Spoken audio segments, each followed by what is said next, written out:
No matter how tiny you look, you can lead huge men if you have what the huge men don't have. That is the courage to stand tall. Good evening and welcome. This is Face the Nation. Our topic of discussion today is Sri Lanka sandwiched between two major nations? Who will reign supreme? Is it India, China, or my motherland, Sri Lanka? To discuss all this and more, we've invited three guests to our studios and one guest via Zoom.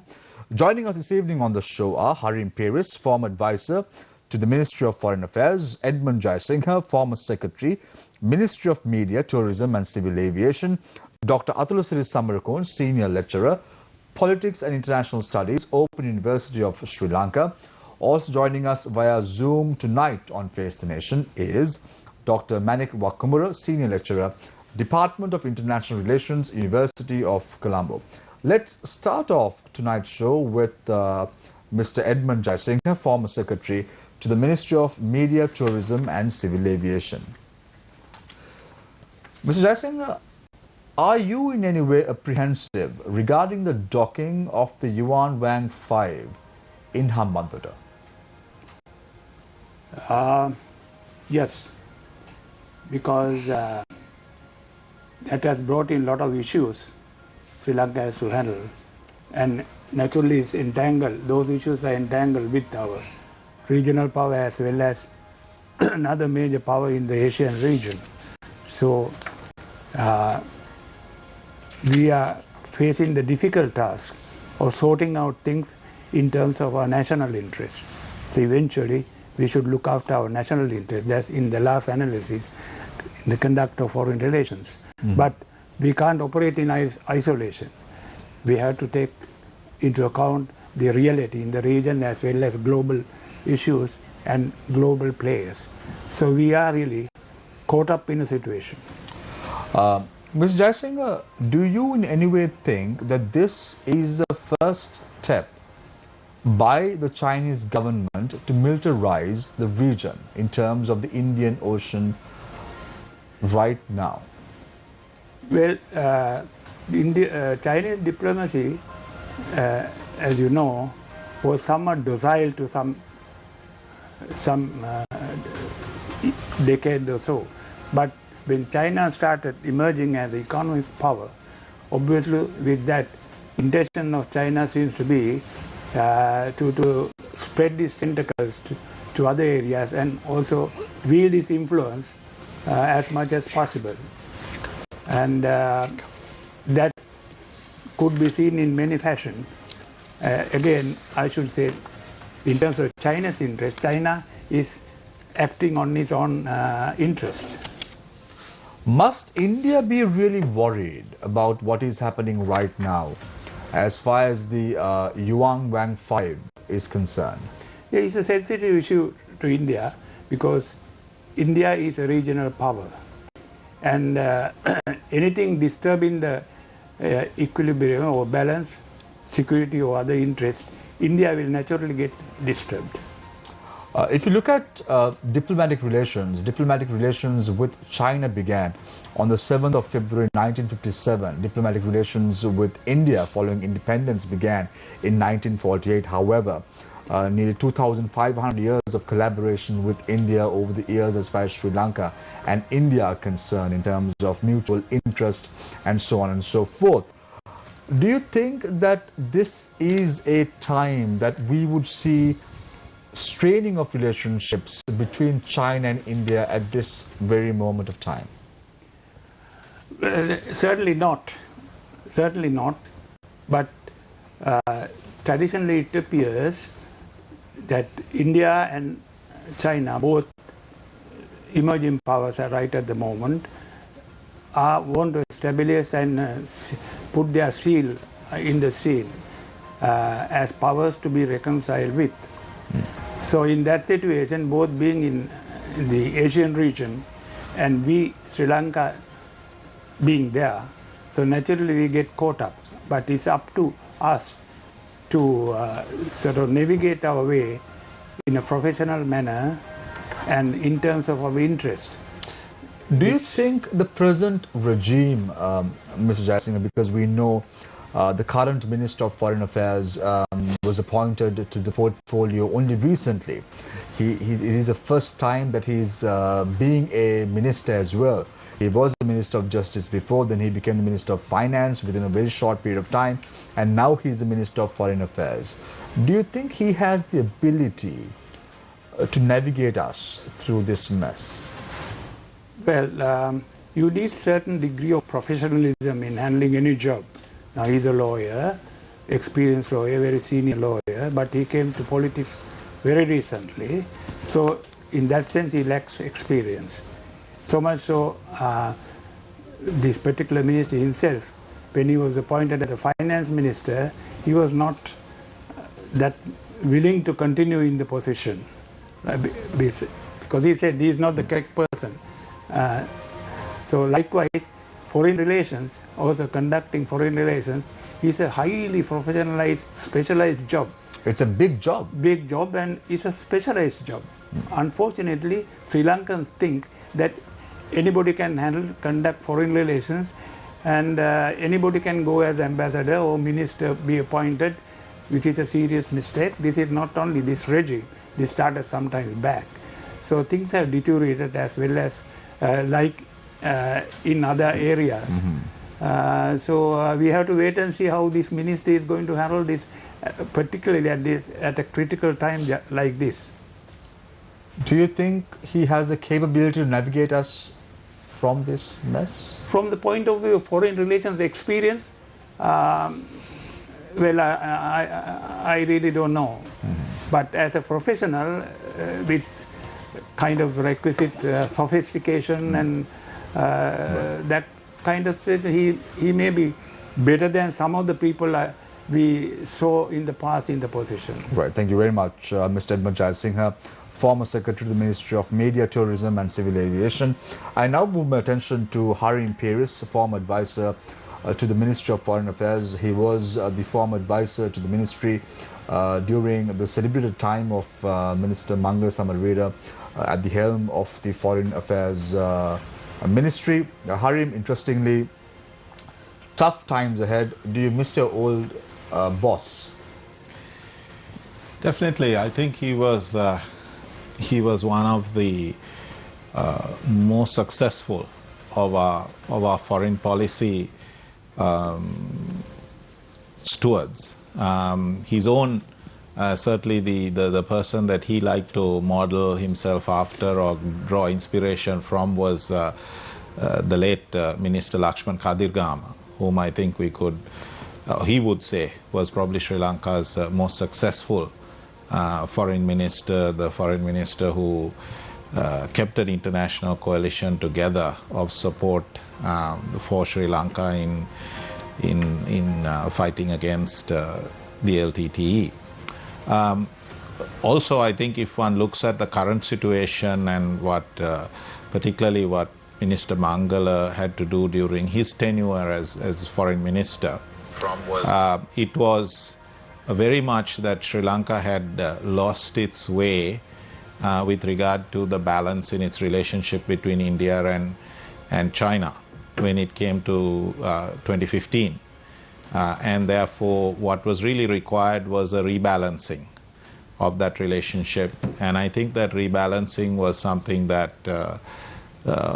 under the political stewardship of late Minister Samarwera, that was actually occurring or had almost occurred. And unfortunately, there was once again a negative rollback in terms of that balance post-2019. Harim, you spoke about Lakshman Kadirgama. I just thought it's apt for me to drag your attention to the tenure of ACS Hamid as well as the Minister of Foreign Affairs. It was during his time that the 87 agreement with India was signed. Do you in any way think that we right now need someone to really take the lead when it comes to diplomatic relations in Sri Lanka? Because when we heard the speech made by President Manik Wakamura at his inaugural speech in Parliament, he makes reference to foreign policy as well. Yes, I mean, for a country like Sri Lanka, external relations is very fundamental. In fact, it was, for a long time, you sort of pretty much had the one Ministry of Defense and External Affairs. These are often seen as sort of the two sides of the same coin. Traditionally, you've had Sri Lankan heads of government very hands-on when it came to Sri Lanka's foreign policy. So from Prime Minister Madam Sirimao Bandaranaike down to, more of our recent leaders, including President Kumaratunga, they've been fairly hands-on with regard to foreign policy, just because it is such a crucial aspect of managing national interests, especially for a country like ours. When you look at the size, look at where we are located, look at our interests, look at our economy, look at all of these things. Our interests as a nation is very much influenced by our position in the world and our dealings. So Harim, when we talk about the conduct of foreign ministers and respective governments over the years, while you do shed a light with regard to the work that they have done, and you pass on a bouquet to certain foreign ministers who've done well in Sri Lanka, isn't it a fact that all governments and foreign ministers are to be blamed for the crisis, diplomatic crisis that we are in today? They were almost, every one of them were partisan. There was never a bipartisan policy in Sri Lanka, and that is very, very clear. We've seen this happening right throughout the years since independence. Yeah. Well, while you take that sort of, if you take that sort of 74 or 75 year history, then I think we can, if you look at what has been the message coming out of the struggle or out of the Aragalaya, they have said we have had such failure that we need a system change. So I think if you take that long 70-odd year view, there's the message coming out from the young people, coming out from the struggle, that you need a system change. If you look more recently, you have to sort of break this up to what Sri Lanka's foreign policy interests were, I would say, in the period of the conflict from sort of 83 to the end of the war in 2009, and then in the period thereafter. And particularly where Sri Lanka is positioned today is a lot of what our foreign policy was post 2009. Because up to 2009, from the time of the conflict, it was fairly a single-minded objective. It was basically keeping the international space available for us to wage a counter-terrorism, sort of quasi-civil war, quasi-conventional fight kind of thing. No, but post-2009, the interest actually broadened to economic, to investment, to, you had a post-war necessity for Sri Lanka in the world, and that's where the post-war government lost its way. But ultimately, Harim, over the years, we've seen respective governments have been in either the camp of the Western world or in some other camp. There's never been a country that has stood with Sri Lanka at all. Look at India, for an example. I can give you an example in '85. When rice was put to the north and east, a sovereign nation's rights was violated even at that time. Then right now, China is playing a game with regard to Sri Lanka's economic woes and exploiting that opportunity and keeping Sri Lanka in limbo. And none of them, or none of these nations, have really thought about the interest of Sri Lanka at the moment. They've always thought about their interests, their personal interests. And why are we in this mess today? What's the reason behind this? Yeah.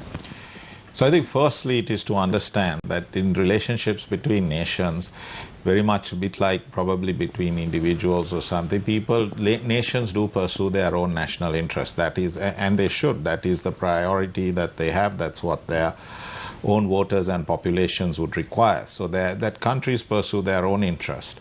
As in fact Sri Lanka should pursue our own interests. So it's just that probably the point I was merely making is that post-war our interests were broadening.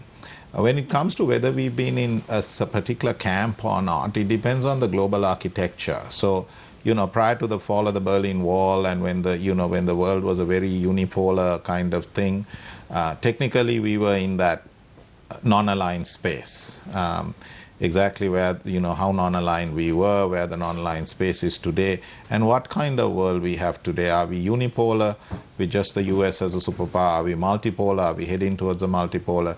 And then how does Sri Lanka operate in that environment? So I think it might be sort of a little too much black and white to say that we have been either pro-West under certain governments and anti-West under other governments. Because you mentioned the 57 agreement, the Rubber Ice Pact with China, and that was actually brought about by a UNP government, and it was also at a time when the West was actually having no relationships or not much relationships with the new communist regime at that time in China, because understand that it was actually the Kuomintang, the Taiwanese government that fought the Second World War.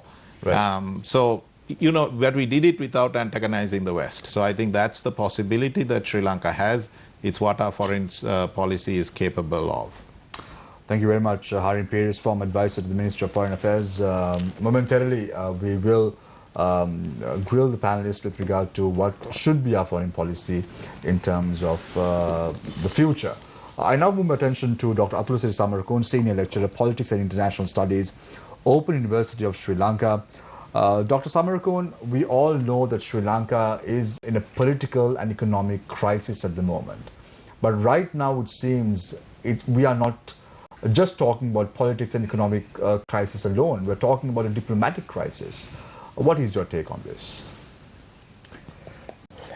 Yeah, well, all these crises are there at the moment, and the nation has moved to a very bad phase of in its post-independence political space. Yeah, particularly when it comes to understanding foreign relations, we know theoretically there are assumptions about international environment, and I have no doubt that those who work in the field of diplomacy, those who make foreign policy decisions, they are quite aware of these theories, and why we teach theories at universities and in IR courses, particularly not for our own happiness or just for the curiosity of academic interest, but these things should be actually used when you take decisions regarding international events. Now, when it comes to making foreign policy decisions, particularly we need to have a lot of information, because how much information goes into a certain decision, we can't have a clear idea about that. Now, when it comes to the current situation, we know that there's a ship that is arriving at Hambantota Harbour, and there are certainly concerns about our regional neighbour. So these are not new situations, because from time to time this type of situations have emerged in our history. Now, I think in the 80s there was this case about US ships being coming to Colombo port, and then India's concerns were very clear. So we have enough precedents, but the way that we have behaved every time, I think there is not much difference, because this time we can't I mean, those who take decisions should not later on provide excuses for what they have decided already and how they decided certain things and how they came to certain decisions, because there are the current context is very clear. What happens in this Indo-Pacific or Indian Ocean, the thing is very clear that we are a small state neighboring India, a giant power.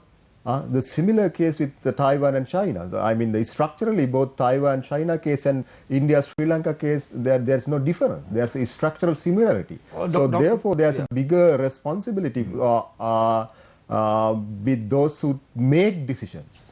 Dr. Samarakon, this is the sea of Sri Lanka. There's no doubt about it. This is our seas. This is what we believe in. This is all what we have at the moment. Why is it that foreign powers are trying to wage a diplomatic war against Sri Lanka at this point of time? Yeah, we can't ask that question because why the nations behave the way that they behave. That is how the nations have behaved perennially, because from time immemorial, this is the way that great nations have behaved. So that understanding is there very much. That is written, and there is a bigger literature on that. So we can't be questioning like kids about why China behaves like this and why India behaves like this. We should know how we should behave, because we should know our capacity, our strength, our capability. So if we don't have a sort of understanding about that, so we should judge on our own behavior. That not that we can't control China or we can't control India. But are we being controlled at the moment?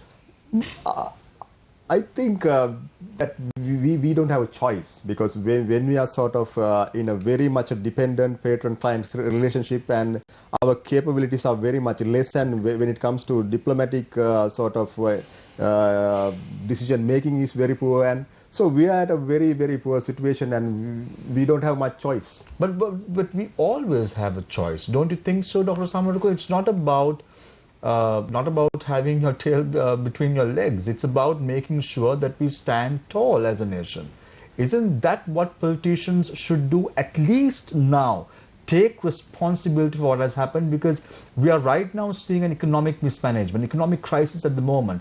If we do not arrest our foreign policy crisis at the moment, this is going to have far-reaching repercussions in the future, and this is going to affect the future prospects of this nation as well. As the president said, he won't be there in a few years from now. He won't be there to reap benefits at least, but it's the future prospects who are going to be at the brunt at the end of the day, just as the economic crisis at this very point of time. Yeah, well, we are a small state, but we are in a region, we are in a subsystem.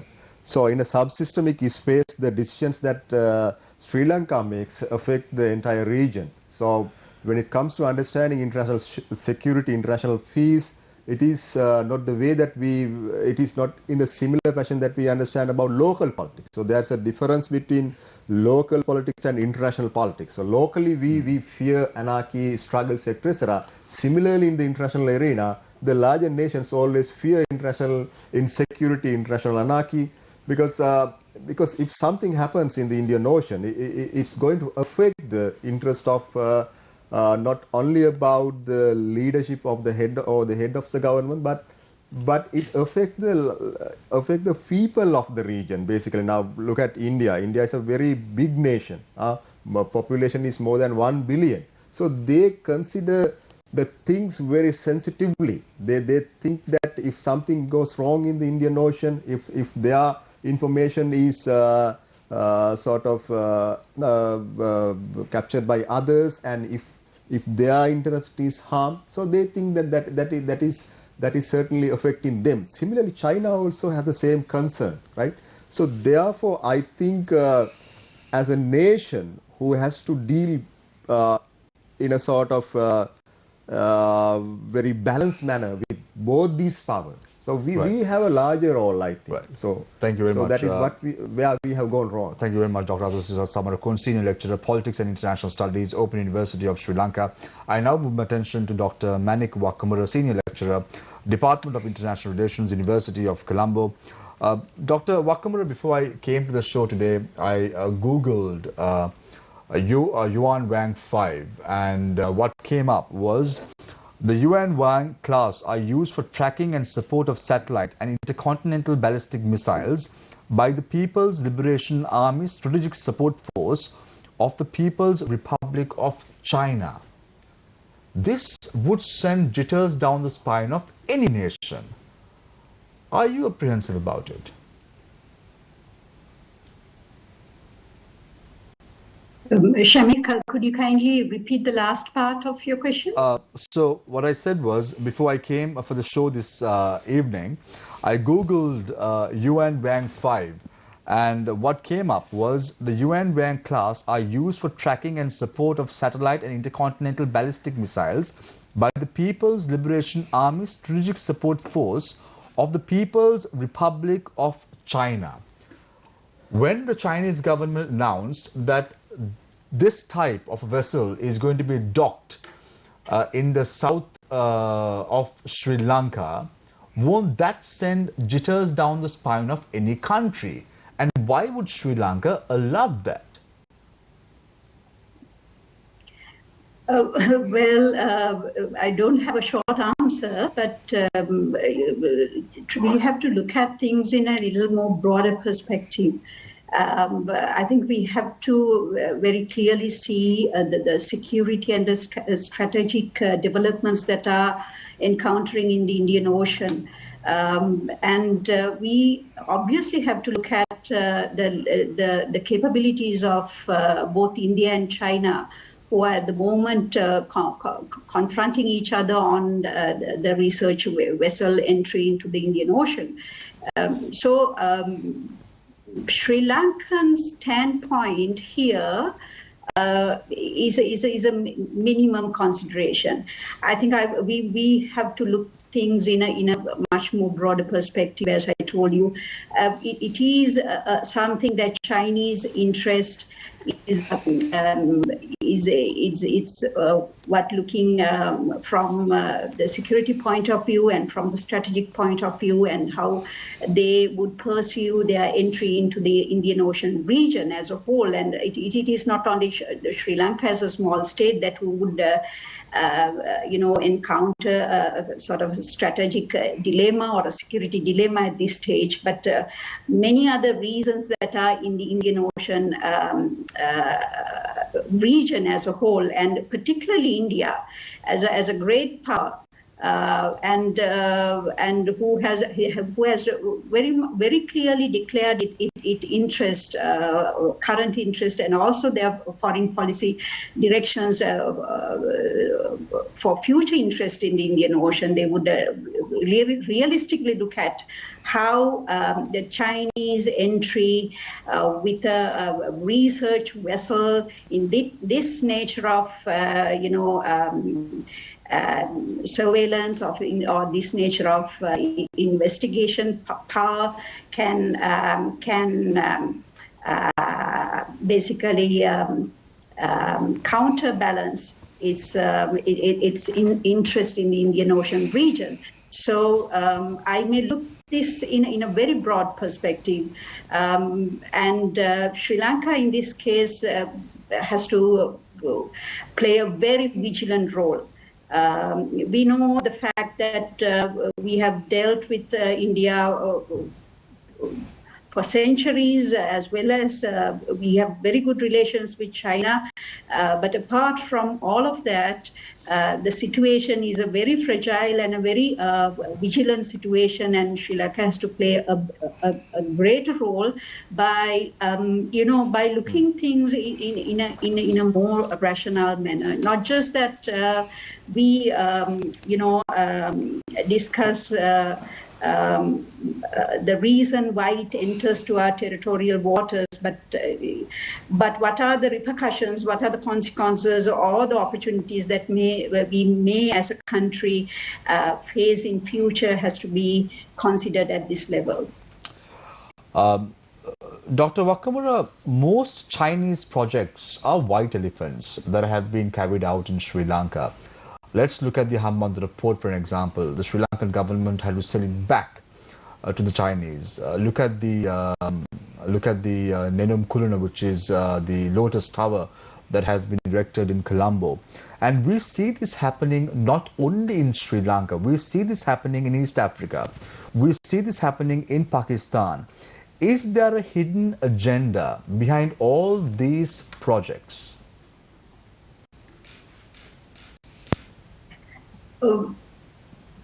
Well, I wouldn't name it as a hidden agenda. It is very proactive and very open in terms of what declares by the Chinese Communist Party, as they want the one China policy and they want to be the great power with the greatest economic capabilities.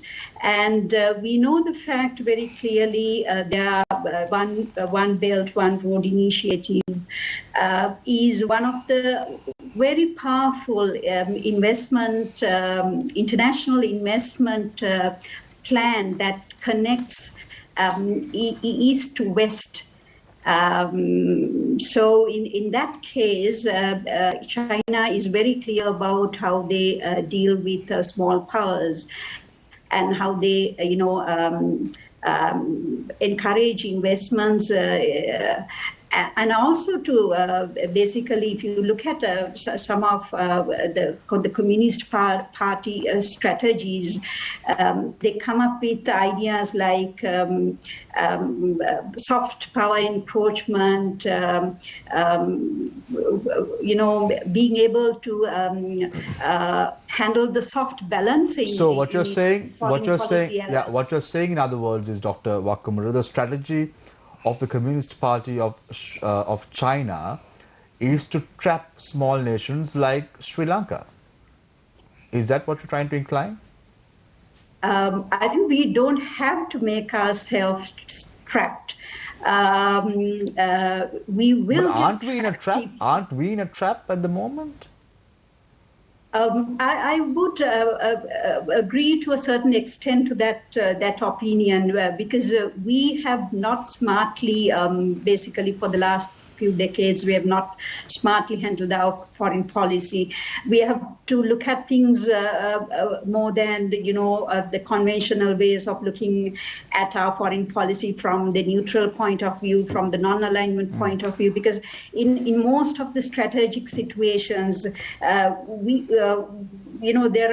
are very modest changes that countries like Vietnam, countries like Indonesia, Malaysia, who are actually in very strategic locations, they are meddling with the Indo-Pacific tension, they are meddling with the South China influence, they are meddling. So they have changed basically their foreign policies towards how they can cope up with Dr. Wakamura, the great powers. Yeah, Dr. Wakamura, you are saying that we are not trapped, but we all know that during the recent months, China didn't help Sri Lanka when we have been economically plunging and almost in an abyss at the moment. Sri Lanka announced default several months ago, and India came to help Sri Lanka as well.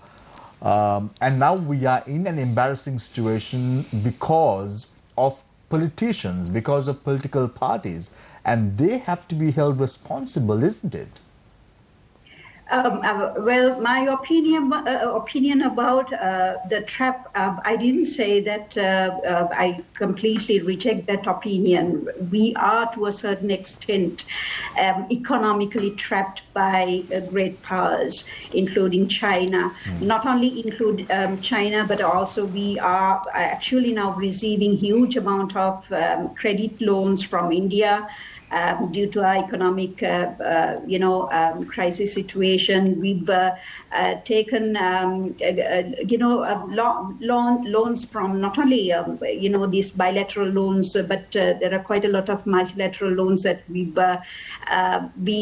taken, and we haven't,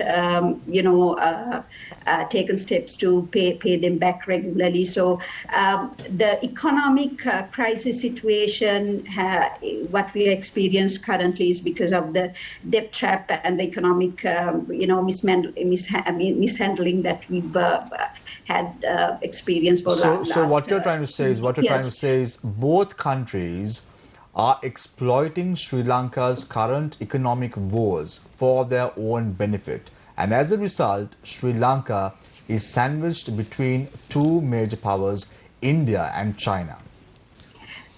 Yes, very much. Right. Thank you very much. Thank you very much, Dr. Manik Wakamura. We now open the floor for questions from our journalists. On to my immediate right is Disal Kapuge. On to my immediate left is Shehan Ranatunga. Thank you very much, Shehan, for putting up a great panel together tonight on Face the Nation. So let's start off, Disal, with your permission, with Shehan. Thanks, Amit. Yeah. I'd like to pose my first question to Mr. Jayasinghe. Mr. Jayasinghe, you are a former a diplomat, a former ambassador, and talk to us about you, because you mentioned this. You said anyone, not anyone can conduct foreign relation discussions. Not everyone can do this work. Talk to us about the role of a diplomat. How would you do things if you were right now sitting in the hot seat, let's say in a diplomatic position towards India or to China? What would you be doing in the situation? Well,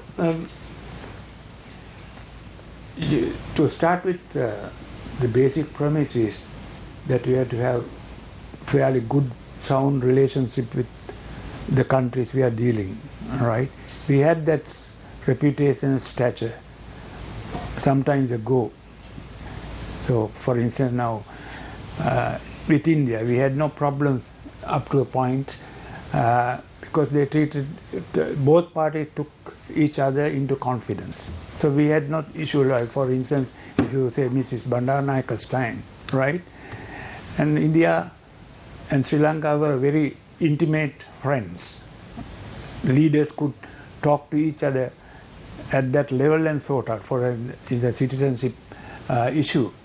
Mrs. Bandaranaike personally intervened with the then Prime Minister, Mrs. Indira Gandhi, and Mrs. Indira Gandhi, in no uncertain terms, told the bureaucrats, Indian bureaucrats, who are very, very strong, right? They resist sometimes the political decision, and said, you know, this is the decision, you carry it out, right? And even with that dictate, bureaucrats were dilly-dallying, right? Mrs. Bandaranaike, if I may quote, was sort of impatient, and she wanted to get back without concluding. And the message was sent to Mrs. Gandhi, and then Mrs. Gandhi had to intervene again and kind of sort of instruct the Indian civil servant, the bureaucracy, to carry out that decision. So that was what I'm trying to tell is the relationship with much more a personal level, right? But unfortunately, over the years, that kind of trust and the confidence with the regional power have been deteriorated considerably and left to the officialdom or others. But what I see, the main failure in our conduct of foreign relations is... But we know, Mr. Jayasinghe, that you spoke about Sidma Bandaranaike as well, but you know that Sidma Bandaranaike championed the non-aligned policy of Sri Lanka as well. Yeah. In fact, Sri Lanka did hold its first summit in 1976 between August 16th and 19th, if I'm not mistaken. And she chaired that, and there were 86 countries in attendance as well. So Sri Lanka at that time took a very strong position with regard to its non-alignment foreign policy. But now, look at where we are. Between 2015 and 2020, we were pro-West. Between 2005 and 2015, we were anti-West, pro-China, pro-Russia. What is our policy? Do we even have a policy in Sri Lanka? Well, you could look at the problem differently, because when non-alignment was somewhat forced to reckon with, we had a platform. Countries, small countries like Sri Lanka could stand on their own as a group. But then non-aligned went disarray. We had no forum to talk in a unified manner. That was also exploited by different powers. For instance, but the thing is, internal politics, the shade of our internal politics also changed during that time. Some regimes were identified as pro-West, some were socialist. So we did not have our own, as you say, I quite agree. We failed to form a bipartisan foreign policy, which should be continuously carried out, irrespective of change the regimes in the country. So we have a question. You can direct your questions on 0766 565353.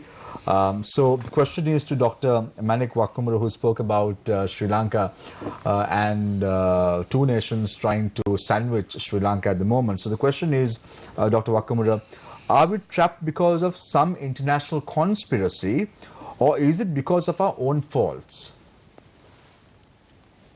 I think I will provide a very diplomatic answer. It's both, basically.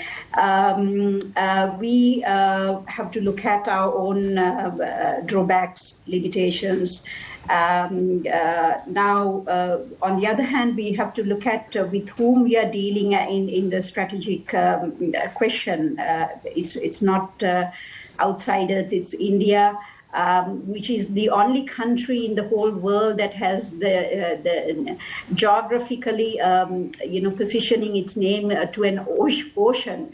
So India, from a very long history, has the hegemonic dominance in the Indian Ocean. So we are the proximate neighbor of India. We cannot miscalculate India's presence at any point. Dr. Wakamura, India can talk about their part of the ocean, but they can't talk about our part of the ocean, because at the end of the day, this is the sea of Sri Lanka. This is not India's. This is not China's. This is not any of the subcontinent nations. This is our motherland. This is my motherland. This is our sea.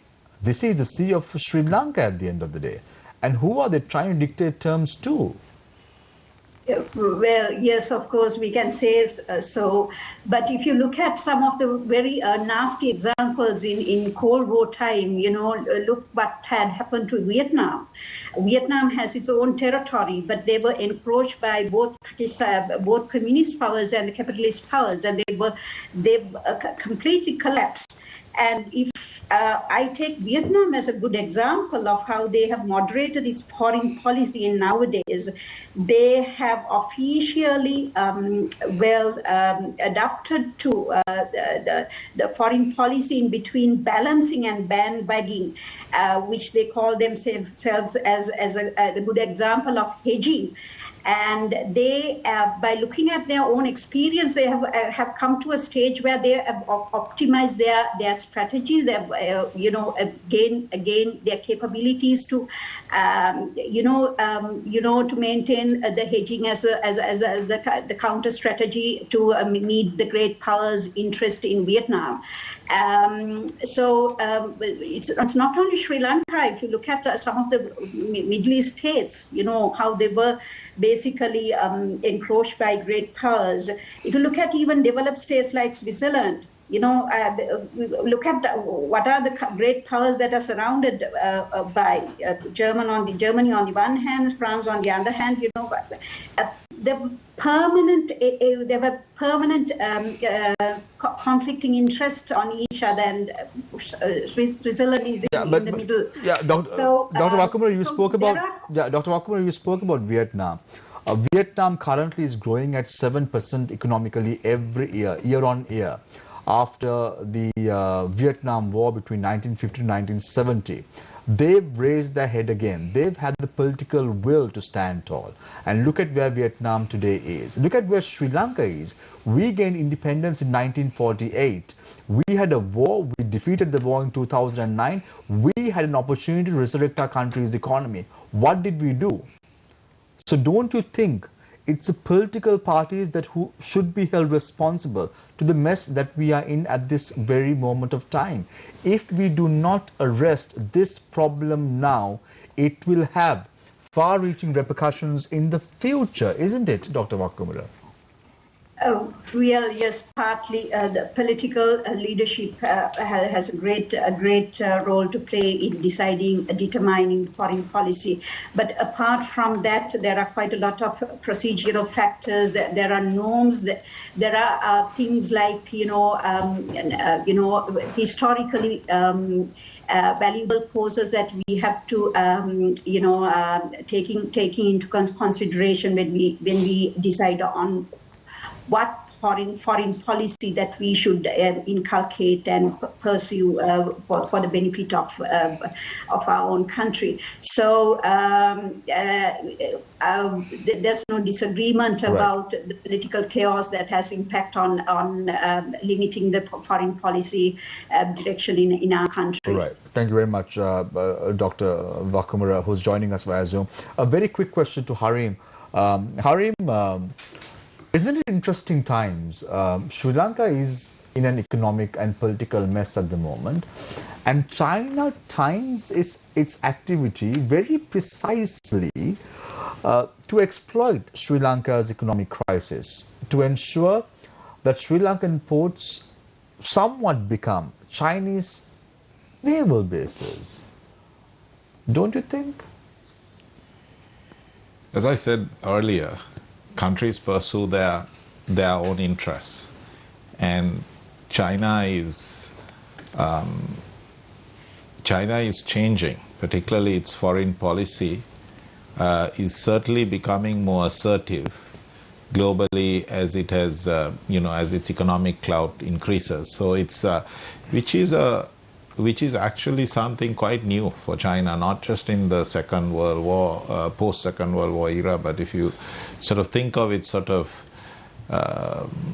historic context, it was always sort of the Middle Kingdom, the sort of the Hermit Kingdom, and now you have this new assertiveness. So it's something that's new, and that sort of the world and so I recollect like Sri Lanka. I recollect, Harim, during a debate of Face the Nation a couple of years ago, we posed a question from government officials when the Hambantota port was handed over to the Chinese on a 99-year lease. The government official who was present at that time said that China will never send a military ship without the nod from the Sri Lankan authorities. And as you mentioned before, China is now taking a very assertive stand with regard to Sri Lanka at the moment. We saw this with the fertilizer ship as well. And right now there is a story which very clearly articulates that the Chinese government is looking at even recovering more money from Sri Lanka with regard to the fertilizer crisis that happened a couple of months ago because of the ill advice of the then president. That's a different story altogether, but they are taking a very assertive stand. Yeah, so I'm going to take advantage of the fact that I'm actually not a government diplomat at the moment to be able to answer we invited you in the capacity of you being a former advisor to the Minister of Foreign Affairs, Harim. We very well know that you are not holding any positions at the moment. Yeah, That's so I'm going to be Yeah. a little bit undiplomatic. I mean, look, when it comes to China, Yeah. Look, Sri Lanka has had a historically good relationship with China, so I don't think we shouldn't forget the fact that China has been friends. They have been helpful. If we have, you mentioned earlier the white elephants. If we have done those things, that has been, that has to be a fault on the part of the Sri Lankan government. You can't really blame the Chinese for that. But I would just generally make this point for us to remember that China is a one-party state and has been a one-party state since communist China came into existence. So I think they don't fully, when you look around their diplomacy around the world, you realize they don't fully understand how some of their actions has a reaction domestically, if you like, in more open societies, in more democratic societies that have diverse opinions. So they sort of drive a certain direction without realizing the sort of blowback domestically. Because it's not just the government of that objects to this kind of thing, but the problem for the government is that, like this talk show and your viewers would represent, it's a problem for the people. The people of Sri Lanka take note of these things, that we have there's a military vessel coming, that there was this fertilizer issue. So I think the Chinese need to, because in dealing with, shall we say, non-one-party states, they need to understand the domestic cost. And I think they could understand the domestic crisis here. Who is China at war with? Is it Sri Lanka or India? Because China has asked India to stop disturbing its exchange with Sri Lanka. Who is China at war with? Is it at war with Sri Lanka or is it at war with India? As I said, it's neither. It's sort of it's China pursuing its own interests and its interest in the region and its interest vis-a-vis Sri Lanka. So it's not sort of China versus anything. And I certainly think that when it has come to Sri Lanka, I would say it's been I actually put the blame on the Sri Lankan government because we have mishandled this whole situation. Really largely post-war, the sort of the different Rajapaksa regimes have mishandled. Because if you look at, you mentioned, I want to just back into something. You mentioned that China wasn't particularly helpful when it came to economic crisis, and we have a situation now where we need to move into debt restructuring talks. They definitely going to have a major role at the table because there may be 10% of our foreign debt. But if you look in the Maldives, they actually did restructure their debt. They actually did give relief. But in Sri Lanka, they disappeared, closed their checkbook and then also took a hike. And their position has been, we are not really going to help at this time.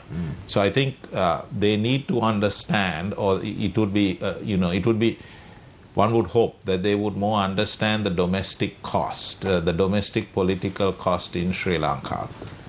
To governments that are actually trying to work with them, be friends with them, because we do need China. China has been a historical friend. It's becoming, it's a rising power. So we need to have to work with them. It's been Sri Lanka that has actually mishandled relationships with China, and particularly the Rajapaksa government beginning in 2009. Yes, Dr. Atulasiri, I'd like to ask you this question now. Like Shamir and also Mr. Harim Pires pointed out, when a military ship docks at a harbour of another country, it's not the same procedure that applies to a normal ship. I'm pretty sure that it needs to go through governmental channels, to diplomatic channels. And the fact that China docked in this ship, and apparently in earlier news reports, the Sri Lankan government said that they weren't even aware that the ship is heading towards Sri Lanka at the initial reports. Now, this is quite alarming in terms of the Sri Lankan authorities. So I need to ask you, is there a legal procedure for a military vessel to dock at a Sri Lankan port? How does the procedure work? Yeah, to be frank, actually, I don't know much about the procedure, but the thing is now there should be communication with the two countries before any sort of ship arrives in any port. So that normal diplomatic channel should be anyway used there, right? So whether it's a military ship or not, they have to take the clearance from the Sri Lankan authorities to enter Sri Lankan waters. So they have to take permission, basically, right? So now the thing is, this particular ship which is coming now, which is on the way, so it's largely the concern of India. So but we know in 70s and 80s, when we talk about the zone of peace in the Indian Ocean, so it was a different context. Now no longer neither India nor Sri Lanka talk about zone of peace in the region, right? So our interests are now different, and both India and Sri Lanka have made different alignments. So we have realigned our foreign policy relations. Now it is no longer the context of non-alignment, etc. But clearly what we should know is now Indian interests are different. So India largely works with the Western world, US and other allies, and pro-West, and Chinese interests are different. So but in between Sri Lanka, so actually that's where we have to be very serious. So how do we sort of measure the situations, and how do we react to certain certain requests and also responses of these two big powers? Because we cannot afford to lose any of these, but particularly India is our neighbor. On that point, Doctor, I'd like to ask you now, everyone's worried about the repercussions of this. Now, in case we align with China and allow free pass of this ship through the Sea of Sri Lanka, what are the long-term effects and short-term effects we can expect from India?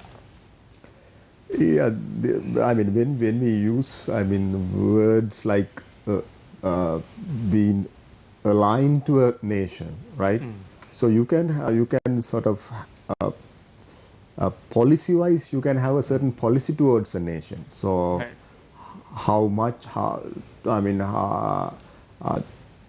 You would work with a nation in certain issues. Now, when it comes to economic issues, particularly from the beginning, we have been working with China. But politically, our interests are different, right?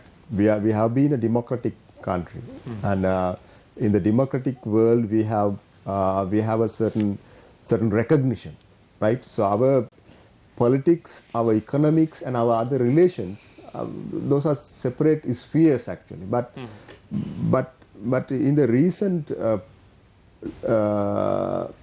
decades, when we look at the past few decades, how we actually messed up both politics and economics.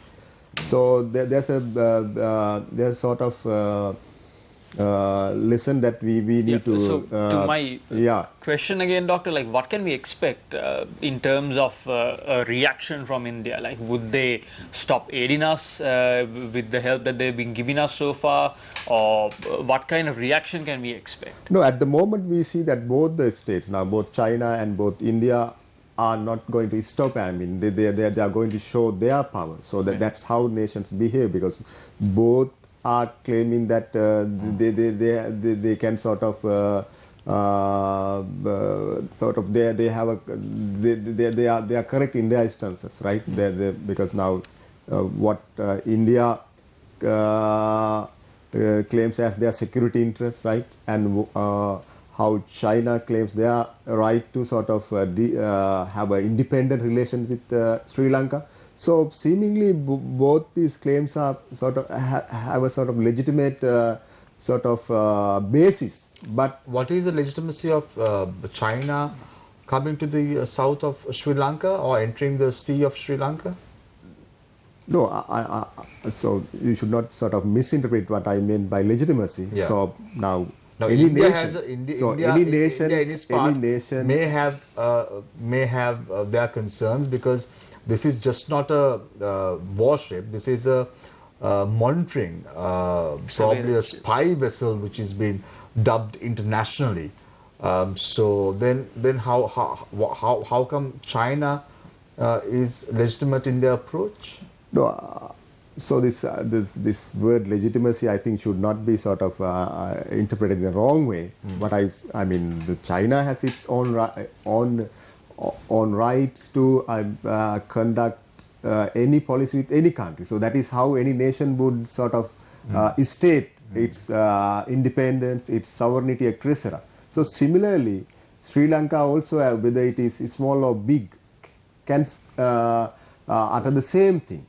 Similarly, India does the same thing. So this is how all the nations in the world behave, basically. But what is the problem? The structure of these interests, structure of the sort of relations that they have. So we have to very carefully dissect the interest of dissect the structure of the interest of any nation. Now if you look at what are I mean, we don't know exactly what Chinese interests are. We can hypothetically speak about it. We can have speculations about it, right? So nations do like that. We don't know exactly. China would sort of use its vessel in our water to sort of harm the interest of India, but India would not trust that. So this is the perennial question of relations. So that is why I say I suggest. Why is this particular vessel in question in Sri Lanka in the first place? India's, because if it's refueling, India considers that's a different story altogether. But this is not for refueling that they're coming to Sri Lanka, is it?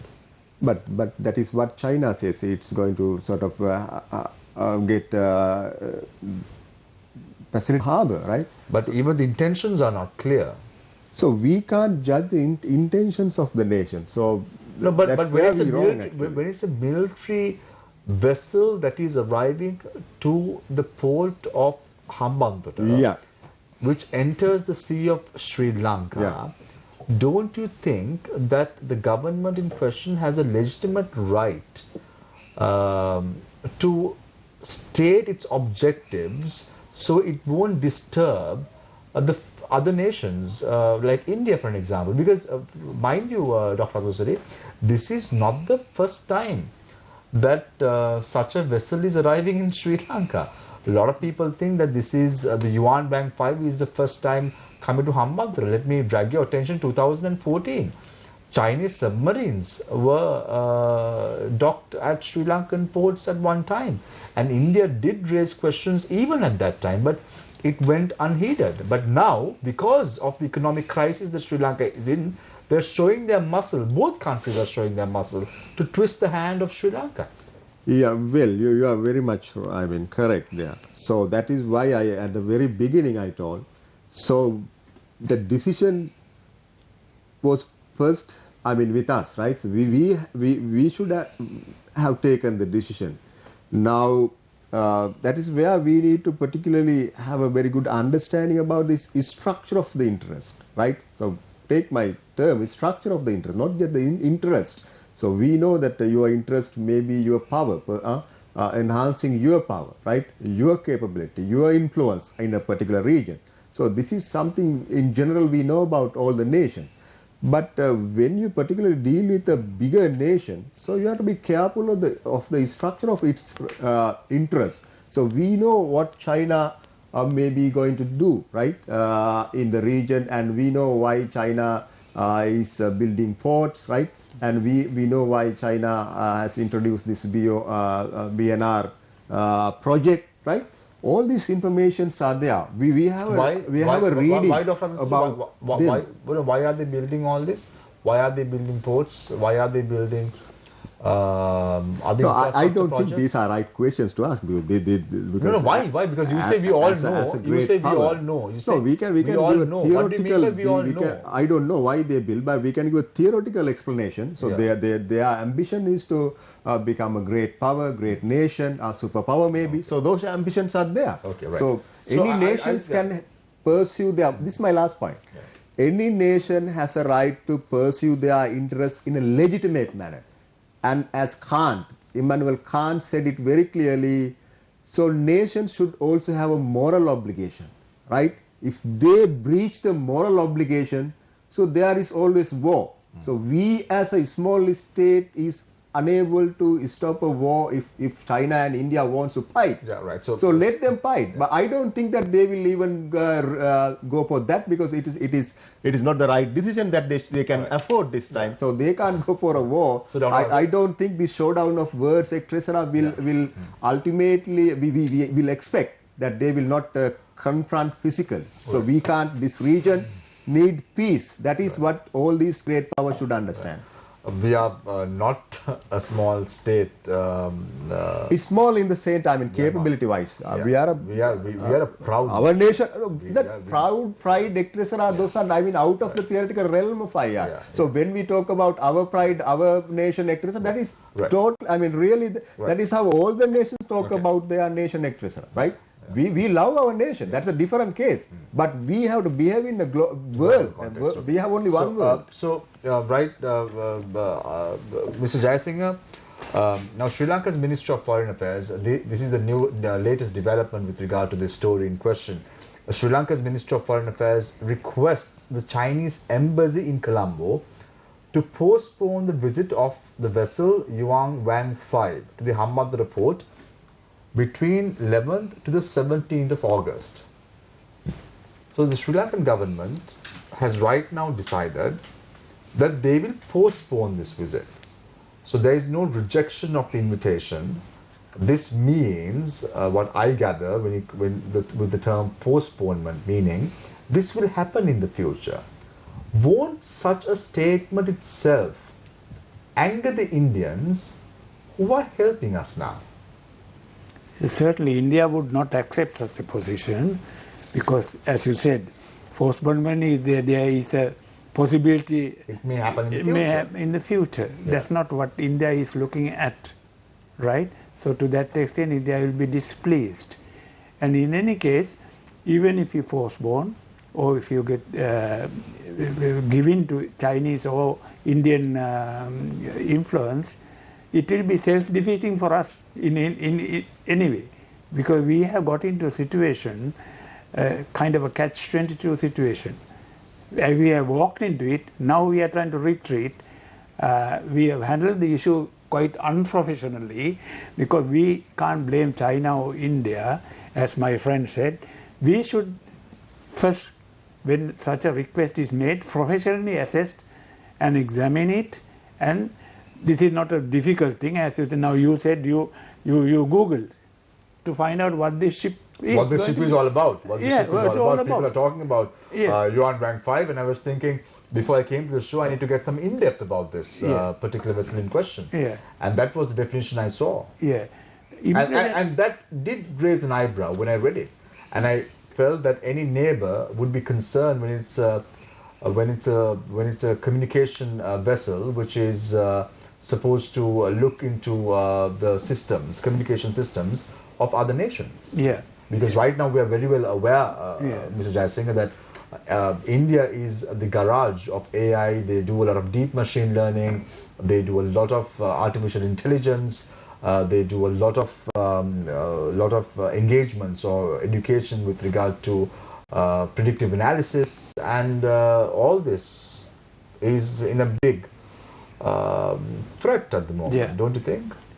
Yeah. And also, Mr. Jayasinghe, I should point out one of the main concerns of India is the fact that the ship being this close to India could give them an sort of like a peek under the blanket into the nuclear facilities in India, and that was one of the main concerns raised by them, saying that they could surveil and ascertain the nuclear power plants and the nuclear capabilities of India, which severely threatens its security. So yeah, continue. Yes, certainly these fears are there, these concerns are there. Now, this is not sort of in any way particular to any given country, India or China. Everyone, big powers having the capabilities and facilitate, get about this way. Take US or France or UK or whatever, they are also doing the same thing. So, Russia is doing the same thing. So it's not a new game. Yeah, but Jackson, apart from your term in office as a former Secretary to the Ministry of Media, Tourism and Civil Aviation, you were also the acting secretary to the Ministry of Foreign Affairs at one time as well. Am I correct? Mm-hmm. Right. So, who do you think made the decision at the Foreign Ministry on this ship right now? And didn't we learn a lesson from the experience with the fertilizer ship, understanding how assertive China is and how China would react? This is a question from one of our viewers. So The question is, who made the decision at the Ministry of Foreign Affairs on this ship? And didn't they learn a lesson from the experience with the fertilizer ship, which illustrated how China would react? The problem is, I would like to boil down a lot of things happening in our country, not in the conduct of foreign relations making decision. We have got into a position, we treat things very casually, very, very casually, right? Now, I don't know who handled this particular subject in the foreign ministry, but certainly there is a desk handling this kind of issues and the area. So it may have gone to the desk officer. Because desk officer may have done some evaluation in I don't know how deep. It's like the vessel that came to Sri Lanka on fire, and the Sri Lankan authorities had a negative or posed a blind eye towards all this. So we are not really alien towards all this. No, Mr. Jayasinghe, we are part and parcel of this. That's the problem. You know, we always do this. Now look at the foreign service. The erosion of professionalism, not only conduct of foreign is everywhere. In every sphere in our country. Look at the foreign service. Look at the foreign service in Sri Lanka. Look at how individuals who are not career diplomats, who don't know how to handle diplomatic ties are being assigned to foreign ministries. Look at the U.S. mission in New York. Look at the Australian mission, the Sri Lankan mission in Australia. There are family members of top-class politicians in Sri Lanka who don't know what foreign policy is. Now, this is not an issue which took place in the last 2 years. This has been happening time and time again. Yes, certainly. The relations, friends, drivers, maids, kusiana, all of them are there. And we expect them to handle our foreign policies. Foreign policy. Sad, isn't it? Yeah, and very important stations being kept vacant, ambassadorial position. There are so many examples, right? And for instance, now say if you take Japan, Japanese people, Japanese government, very, very serious of who they receive as an ambassador, right? They always prefer a professional, right? And they say, they think that the ambassador appointed by a country is dealing with the emperor at that level. That's a recognition and the seriousness. I saw Dr. Mr. Jayasinghe that recently this was published on the newspapers where the current foreign minister of Sri Lanka had gone to Cambodia to attend the ASEAN summit and had met his counterparts and told the protests in Sri Lanka was very peaceful. However, I don't know how the president thinks that it was an act of terrorism on certain occasions. Conflict of thoughts, isn't it? Exactly. So very unfortunate, very sad. Very unfortunate. Very sad. Very, very sad. And look at where we are today. And if Shamir, if I may, I'd like to direct a question to Dr. Manik Wakamura. Doctor, now I think we are overlooking this issue as something that is something that happens in the diplomatic field. It has happened before, but I think what drives fear or concern into more people is the fact that this sets a precedent. Now, Sri Lanka has, in the eyes of most people, lost its bargaining power. Most people would argue saying that Sri Lanka is in debt and we are under so many obligations to nations, where as a sovereign country that we have lost our bargaining power and we have lost our say in things. So how we react and how we behave in this situation and the fallout of the situation would rightfully determine or set a precedent to how foreign relations and issues like this would affect Sri Lanka going forward. So in this sense, is this issue something that we should actually take lightly, and how should we really set the course for the future of diplomatic relationships of Sri Lanka? Well, yes, we are in a very critical juncture, not externally but internally as well. So I won't say this is the high time that we recalculate or revisit our drawbacks and to refine the domestic and the foreign policy. We are too late in one sense. But it's always better to be, better to take actions than it becomes, it becomes worse than ever. So in such situations, I would probably think that we still have, various other approaches, mode of interaction, such as,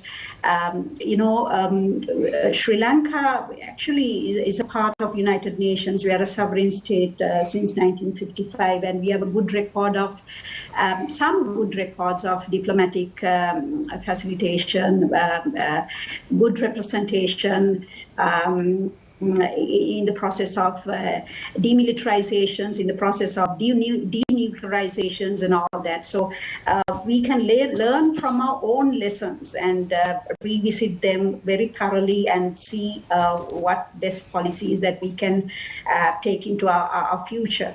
On the other hand, we are, despite the fact we are under so much of foreign loans, we still have, various multilateral forums.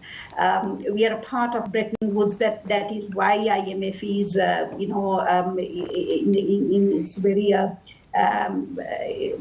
critical conversation about restructuring of the debt issue.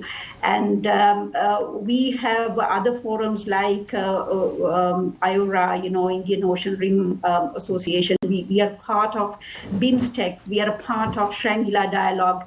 And also in terms of our affiliation to India, we can always look at certain positive things such as, we can recalculate of the opportunities that we can get from aligning to great powers. Yeah, Doctor, either way, but then the issue still remains, like everyone's asking, in your opinion, give us a very short answer, and I know it's very difficult to give a very straightforward answer, but have we lost our bargaining power as a sovereign state? What do you think?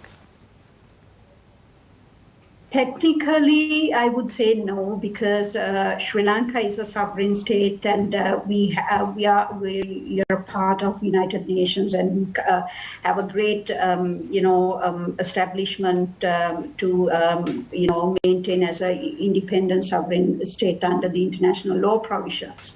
But realistically speaking, of course, yes, because we have mishandled our foreign policy. We've talked too much about non-alignment, but we've never performed in such a way that we, gain opportunities from multiple parties that are around us. Now, for example, what I recently see from the new alignment that forming in the Middle East in terms of the new Quad,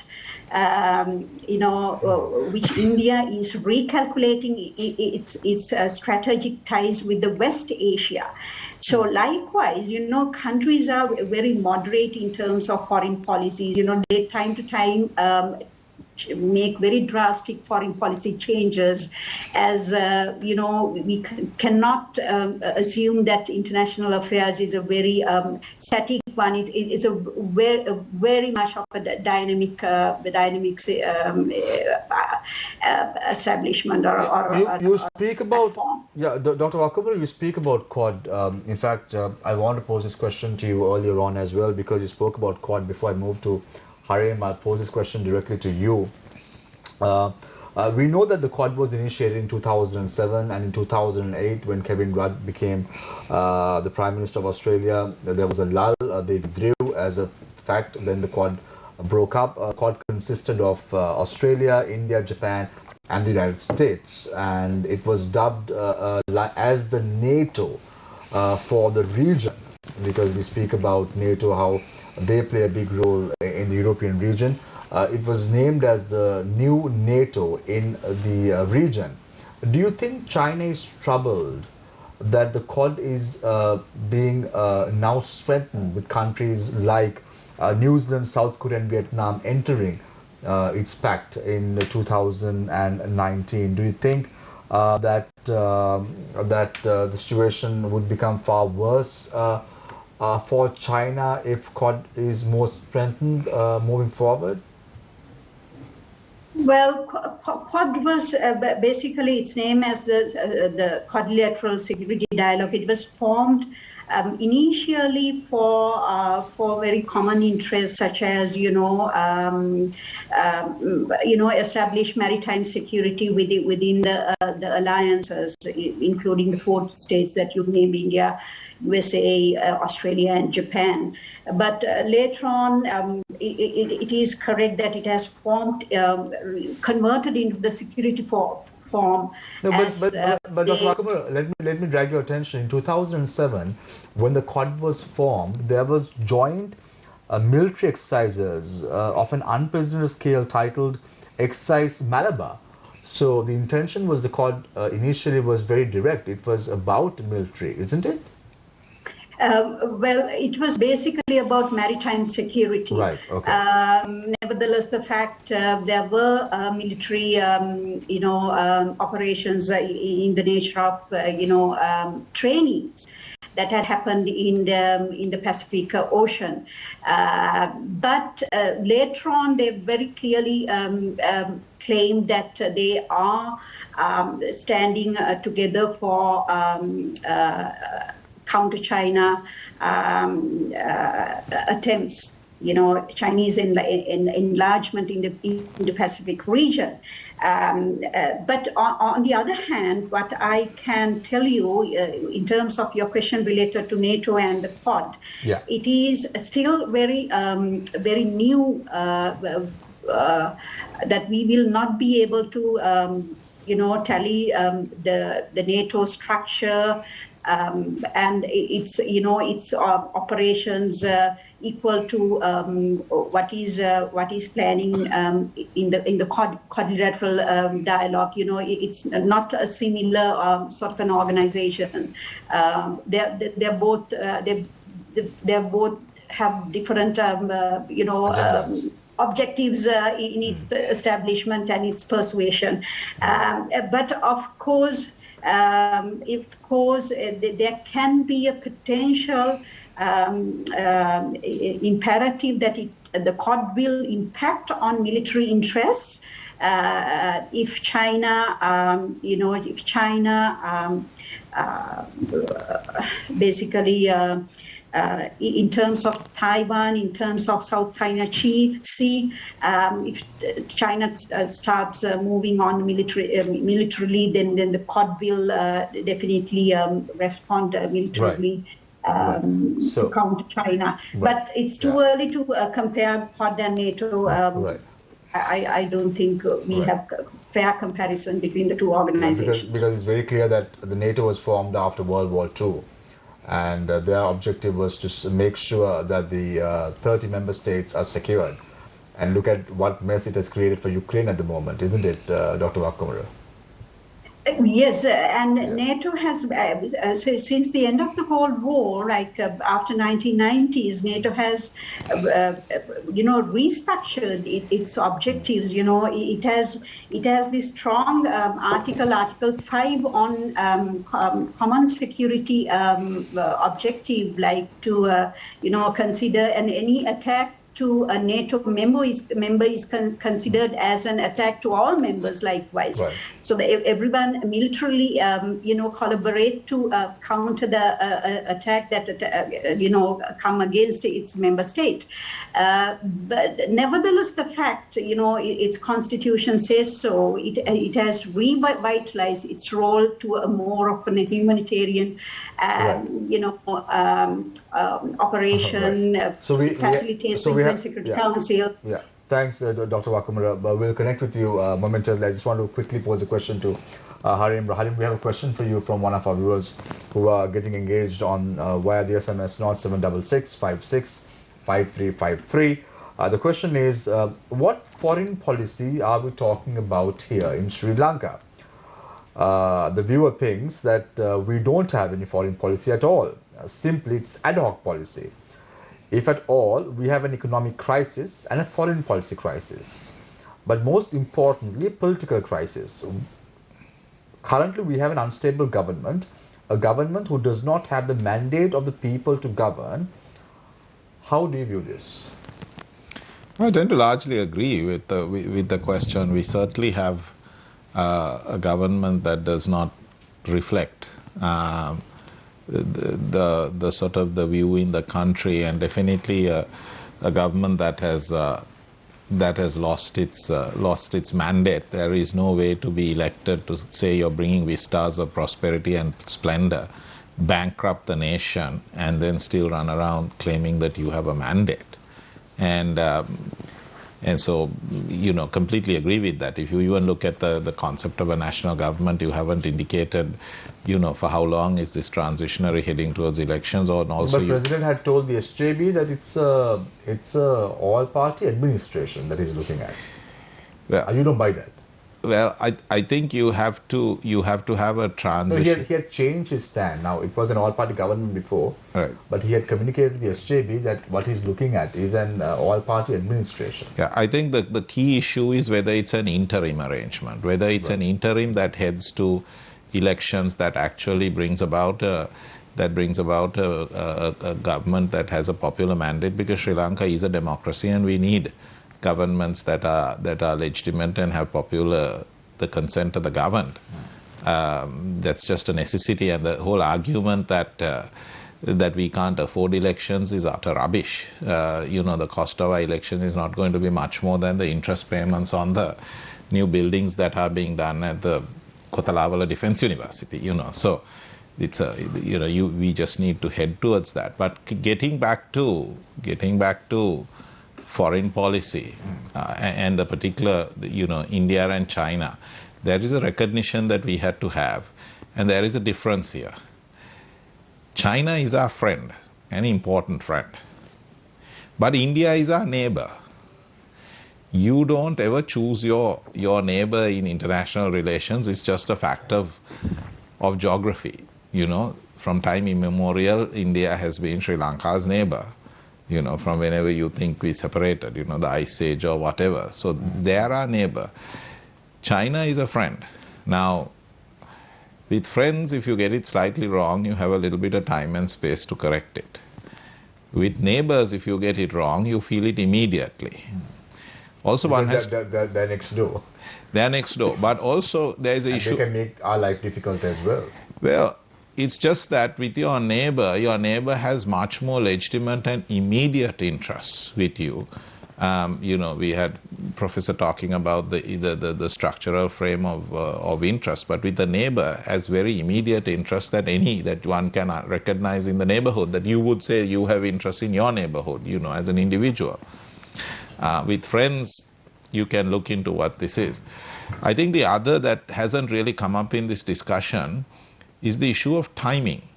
If you look at the timing now, if you look at domestically in Sri Lanka, let's face it, however you want to quote it, we are bankrupt.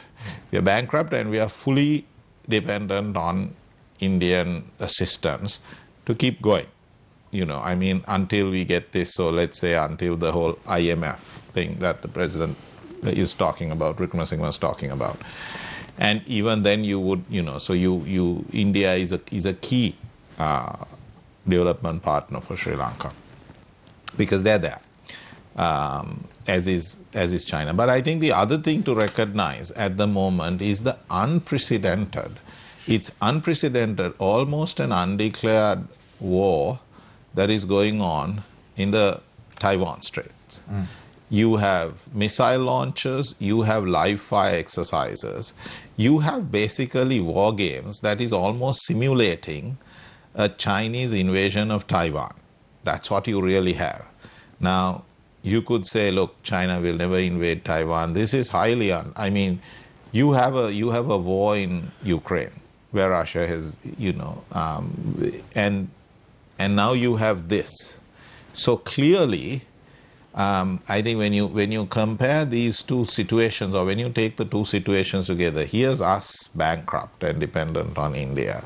There is China basically playing live fire war games, simulating invading Taiwan, and then simultaneously sending a warship. The sensitivity is fairly obvious to everybody. So I think the question was asked, who might have taken the decision?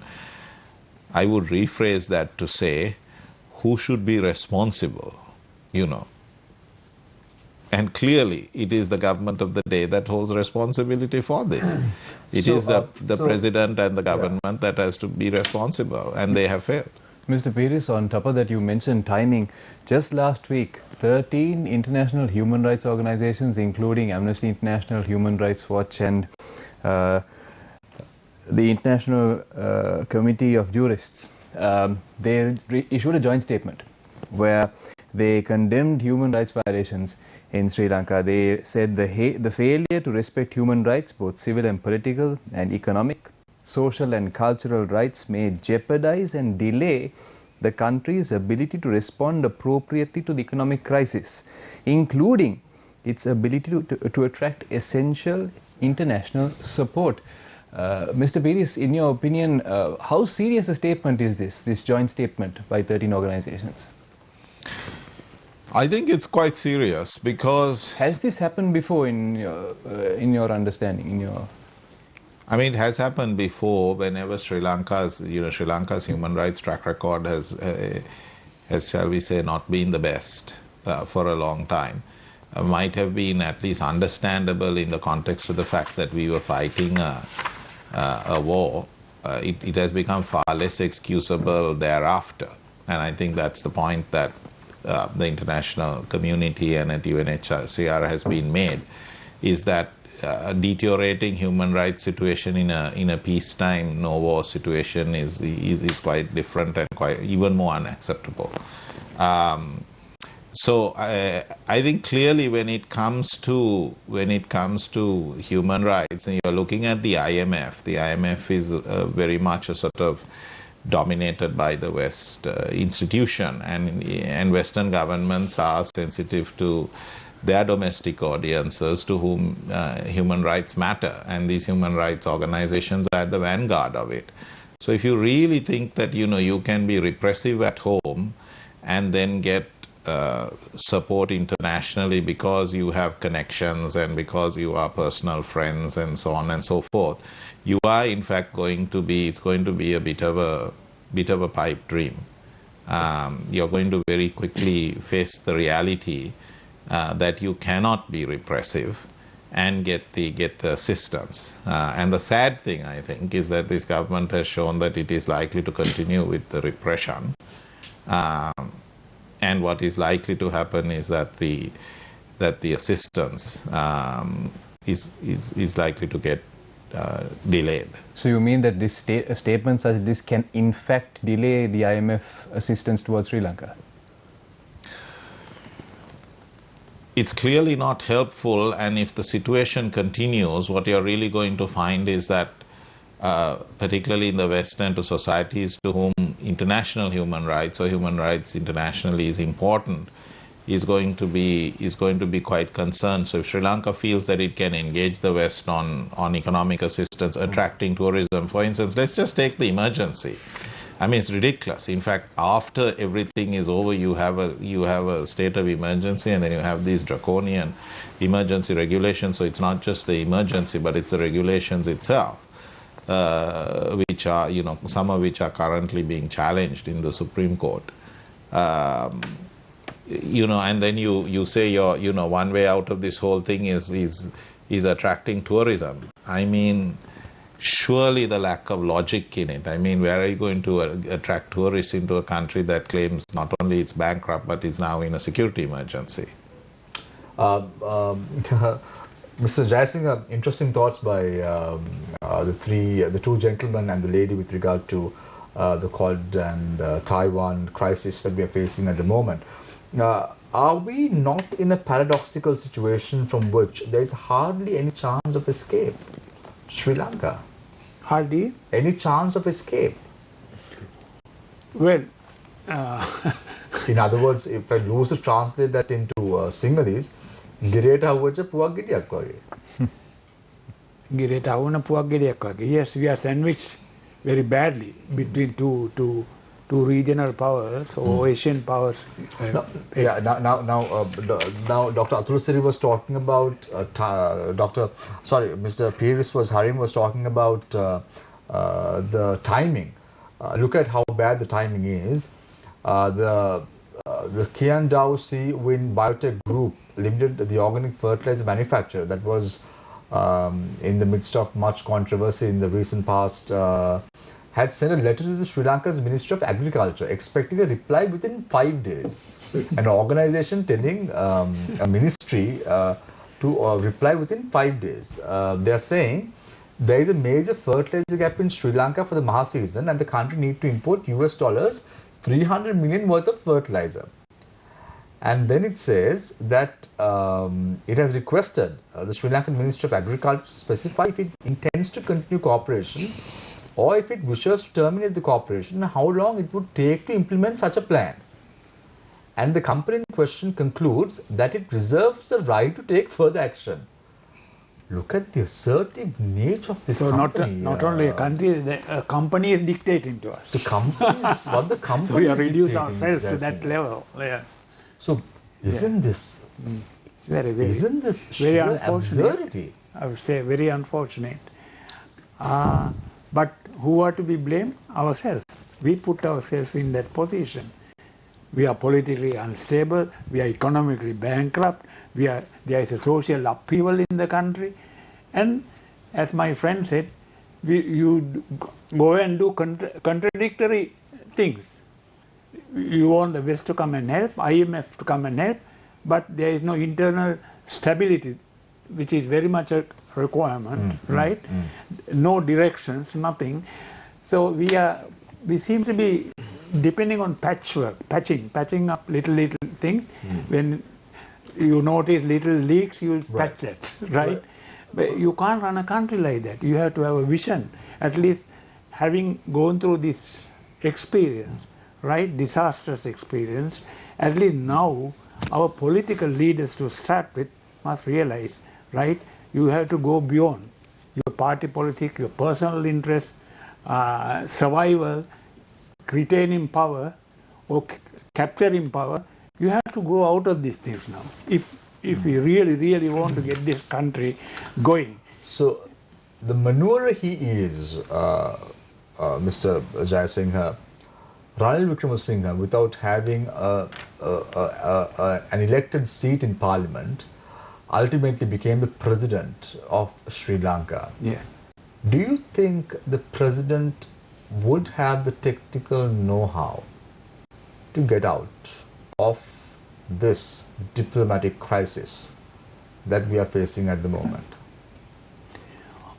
Well, if you really to be objective and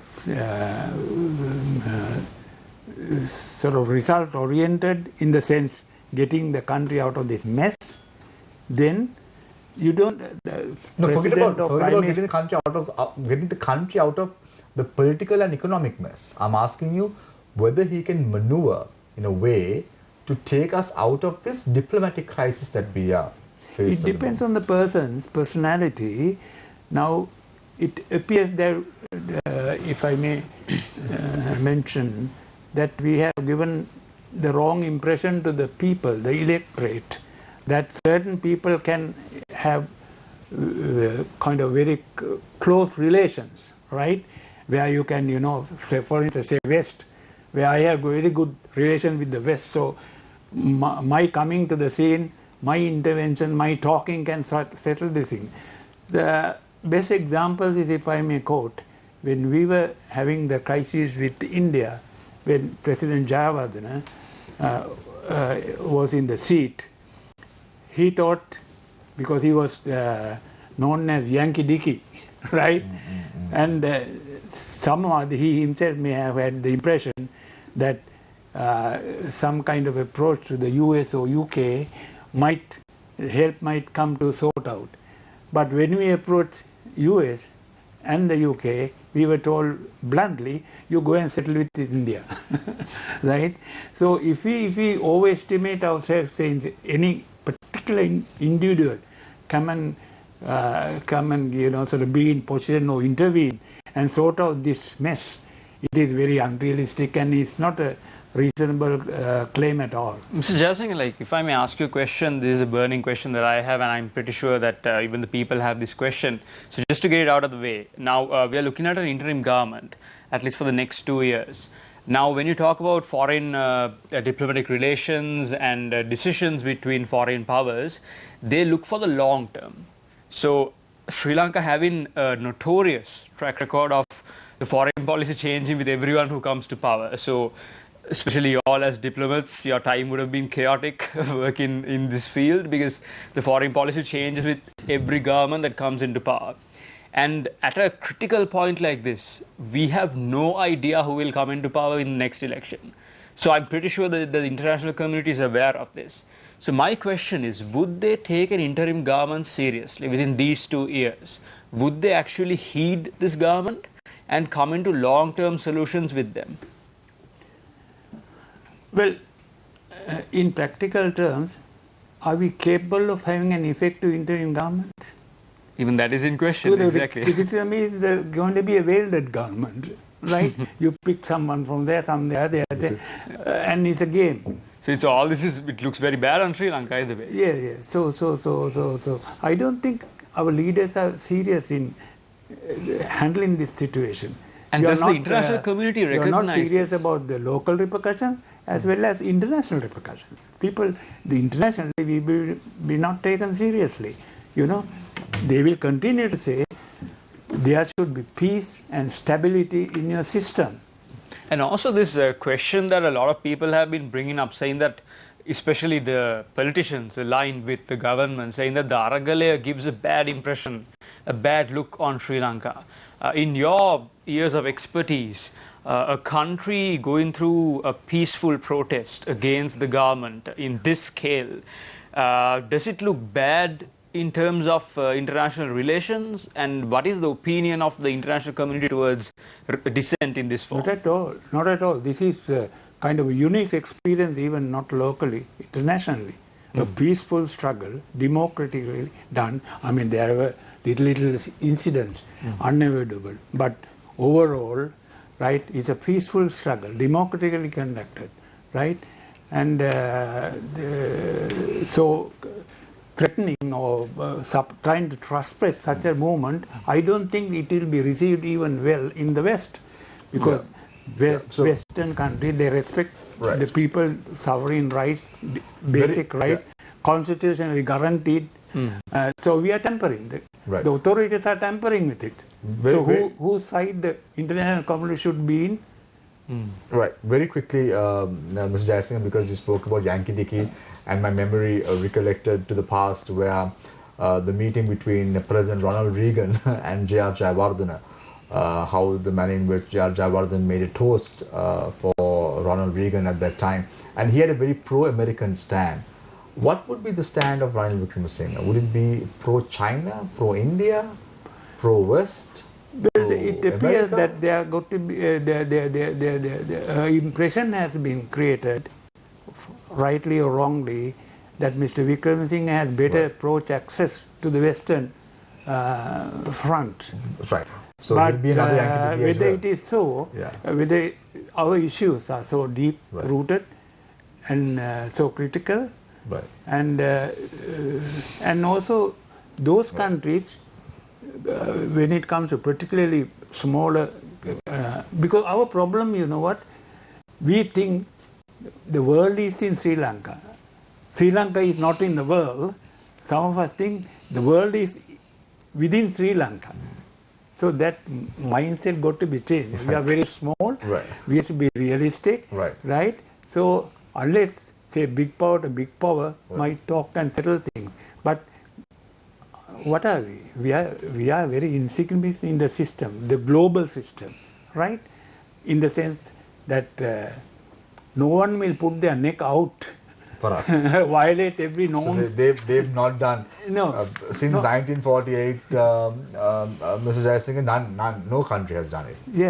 We've always been at the receiving end, and we've always faced the brunt at the end of the day. Dr. Atulasiri Samarakon, who is senior lecturer of politics and international studies, Open University of Sri Lanka. Usually, with Dr. Samarakon, we have political conversations. But today, we're talking about international relations. Dr. Samarakon, we know that India came to help Sri Lanka when we were in crisis. 2 months ago, if India didn't come up with the $3.4 billion to help Sri Lanka, we probably would have been in a mess. I don't think we would have been able to even have a chat like this, because the fuel crisis would have been so far greater, and probably this show today would have been conducted via Zoom or even Teams on an online platform. China, in the meantime, as Mr. Jayasinghe correctly mentioned, even refused to restructure our debt. They had assisted Maldives. In your opinion, which country must Sri Lanka now listen to? Is it India or China? Oh, Sri Lanka should listen to its conscience. I mean, not to any countries or any sort of external power. No, why I'm asking why I'm asking you this question, Dr. Atulusiri, is because today, because fuel is one of the biggest problems that we are facing right now in Sri Lanka at the moment. The Indian oil company has granted permission to construct or open up 50 new filling stations across Sri Lanka. Its managing director Manoj Gupta had told Reuters that they are willing to invest $5.5 million US dollars in the expansion project, which is approximately around 2 billion US dollars, a little over 2 billion US dollars, a little over 2 billion rupees when it comes to, when you translate that 5.5 million to LKR. So we are really being pulled from both sides, don't you think? Yeah, I mean, because influence, whether in terms of politics or economics, doesn't matter. That is influence, actually, after all. So that ultimately translates into, say, we have experience in the world subjugating nations sometimes, right? So this is the international experience.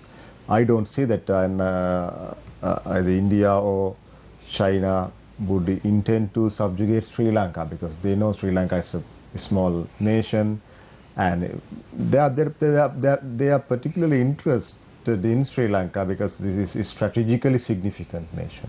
So that is where we are in this discussion today when we talk about geopolitics. As Mr. Harim Peiris very clearly pointed out, I think this idea of neighborhood is very much important. So I would say that when India generously came forward to help us at this crisis period, we should not look at that entire generosity or entire commitment of India as a sort of act which has long-term interest, because that may be, from a realist point of view, that may be right to judge. And also, but Doctor, India has dubbed this policy neighborhood first. Yeah. So Sri Lanka also, do you think we should go for a neighborhood what first? I'm telling you also, I think there's always this good side of it, because India cannot let its neighbor is starving, right? So it's not morally sort of obliging on India. It's morally against India. So that's what actually good neighbors do, right? So here, I mean, we should look at India's this goodwill, good gestures positively, right? So similarly, when others come to invest in Sri Lanka, right? Because our policy is open economic policy. We have open to the world, right? So we can't. We have to have a sort of transparent policy on that, right? When we offer contracts, when we offer other facilities to the international partners, so we have to be open in there. So we should. The problem, I think, is largely the corruption in our country. So what actually have been costly when it comes to dealing with China is not the way that China came to invest here with its national interest hidden, but our corruption of the government. So that is where the struggle came against the government, right? So the struggle was a result, actually, struggle was launched against very much a corrupt government, corrupt regime, a regime which actually was trying to sort of further continue that corruption, right? So Gotabaya Rajapaksa's regime was an extension of Mahinda Rajapaksa's regime. So that is where it failed, and that is where it could not continue with good governance. That is where people wanted good governance back. So today, our dilemma is whether Ranil Wickremesinghe's leadership, because he is a single leader, but he draws support much from the same regime, the Pohottu regime, right? So which was rejected by the people which was rejected by. That is where I think we cannot have a uniform foreign policy today. So because it is Ranil Wickremesinghe is the president, so he can't be the foreign policy executive just because we don't know what exactly goes inside the party, inside the decision making sort of arena, right? So that is why we insist that today we should have a pure all party consensus. So that is the only interim mechanism that we can have. So now the government, now what we have is a Pohottuwa government headed by Ranil Wickremesinghe. But when it comes to the foreign policy decision making, we really don't know whether Ranil Wickremesinghe makes its own decisions, right? He uses his democratic expertise, etc.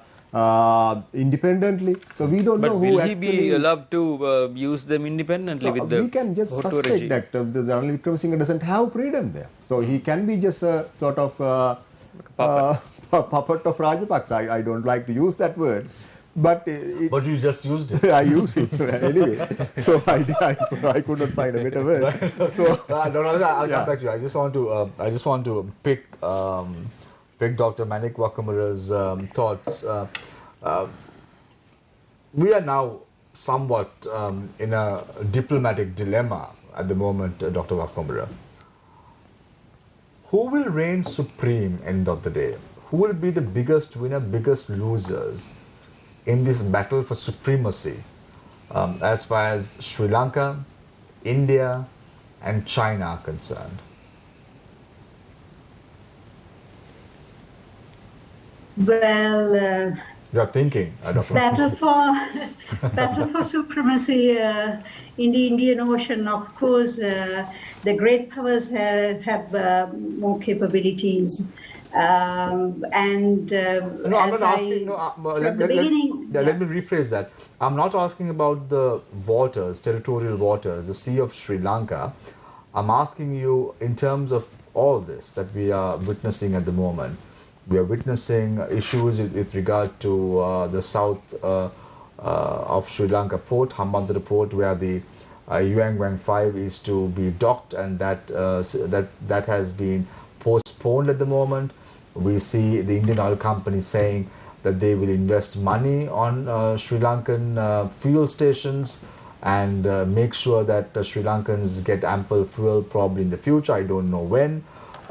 Then you have the input or the funds that are being given by India at the moment. The China has refused to restructure Sri Lanka's debt. In all this, who's going to be the biggest winner and biggest loser diplomatically? Well, we have Sri Lanka, of course, have already lost quite a lot in terms of its economy, the political stability, and the question about whether we have rightly done our foreign policy calculations in collaborating with great powers and all that. We have come to a very crisis situation. So in that scenario, we've lost a great deal. The way forward would be that we very smartly, very vigilantly look at how we can alter where we have gone wrong. And my doubt is whether we are in a position, because it's not the policies and the procedures, it's a great deal of human resources that calculates for any management maneuver over. It's the leadership of the country, it's the political stability and the decision making, it's the power of the foreign ministry, it's the power of other ministries that are also collaborating in the domestic matters, and all that are part of the big role of overcoming the crisis situation. So, no, but Dr. Wakamura, you ducked my question. Who's going to be the biggest winner here now? Is it China, India, or Sri Lanka? Who's going to be the biggest loser? Sri Lanka, India, or China? It's very unrealistic to calculate between China and Sri Lanka or China and India. Forget about Sri Lanka for the time being. Let's say we are a small country and we are being sandwiched by two giants. Let's think about India and China. Who's going to be the biggest winner and who's going to be the loser? I'm not even going to say biggest loser. I'm going to say loser. Who's going to lose this battle? Then again, I don't have a proper answer to that, because it's a very delicate situation. What's going on in the Indian Ocean in strategic terms. I usually, Dr. Wakamura, when I interview politicians, they duck the questions very easily. But today I'm saying most of the academics as well as the panelists are very diplomatic in their approach, and I wish that diplomacy is there in the foreign ministry as well. I hope that diplomacy.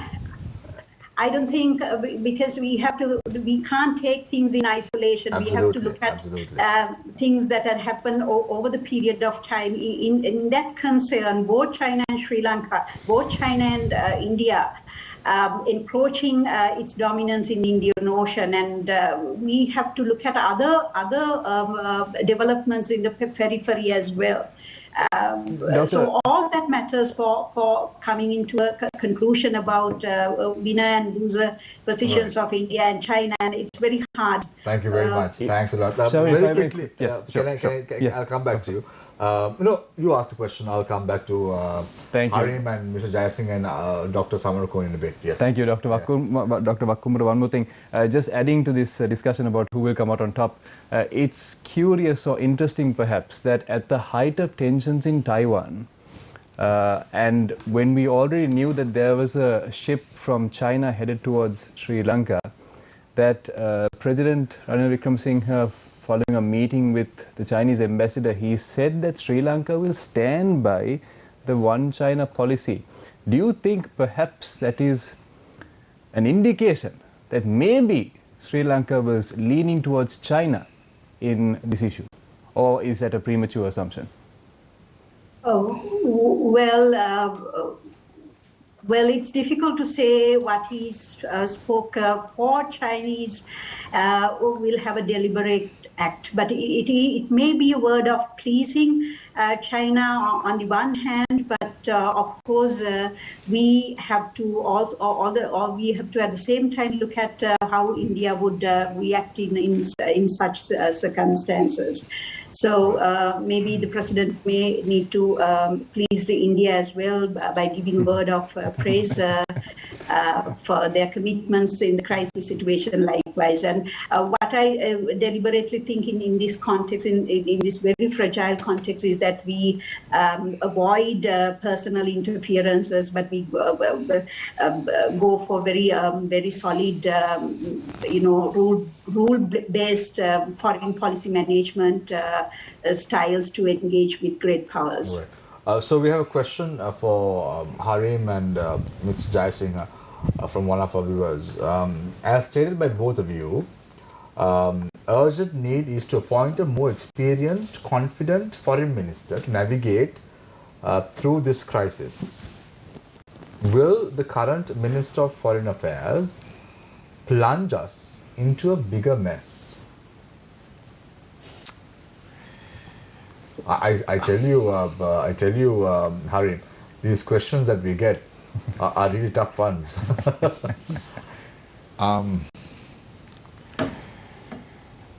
What can I say about our foreign minister? He's new on the job. He's had quite an interesting experience in government so far. He's been Justice Minister, Finance Minister, and now Foreign Minister, all in under 3 years. So how would he fare? But I don't think it's the individual.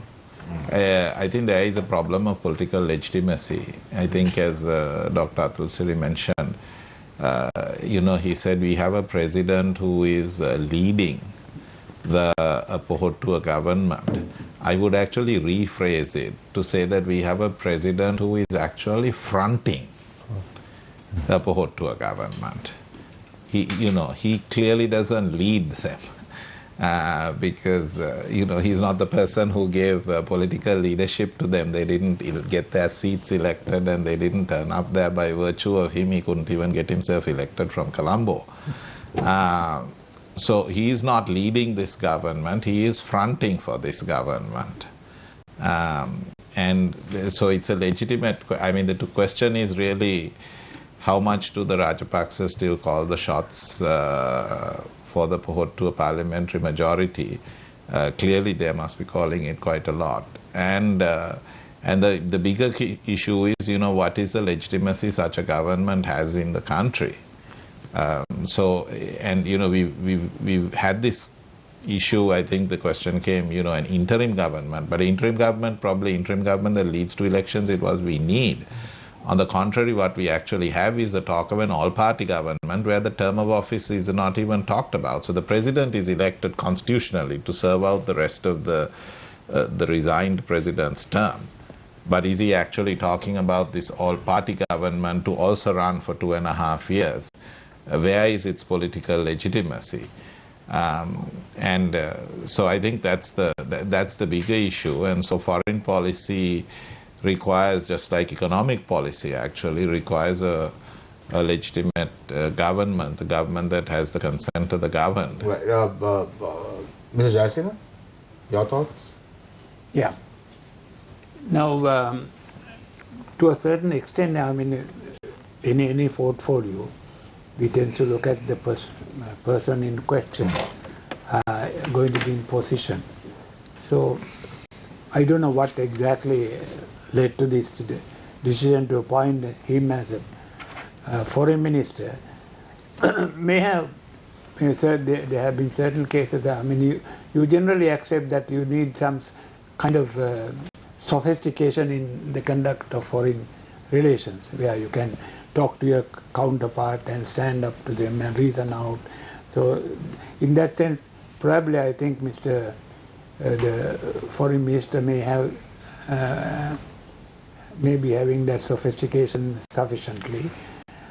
In the past, we also have gone on the track that if you have a Muslim minister, we can have a better relation, better yield from the Middle Eastern countries. I don't know whether it is valid any longer, but that had been our thinking.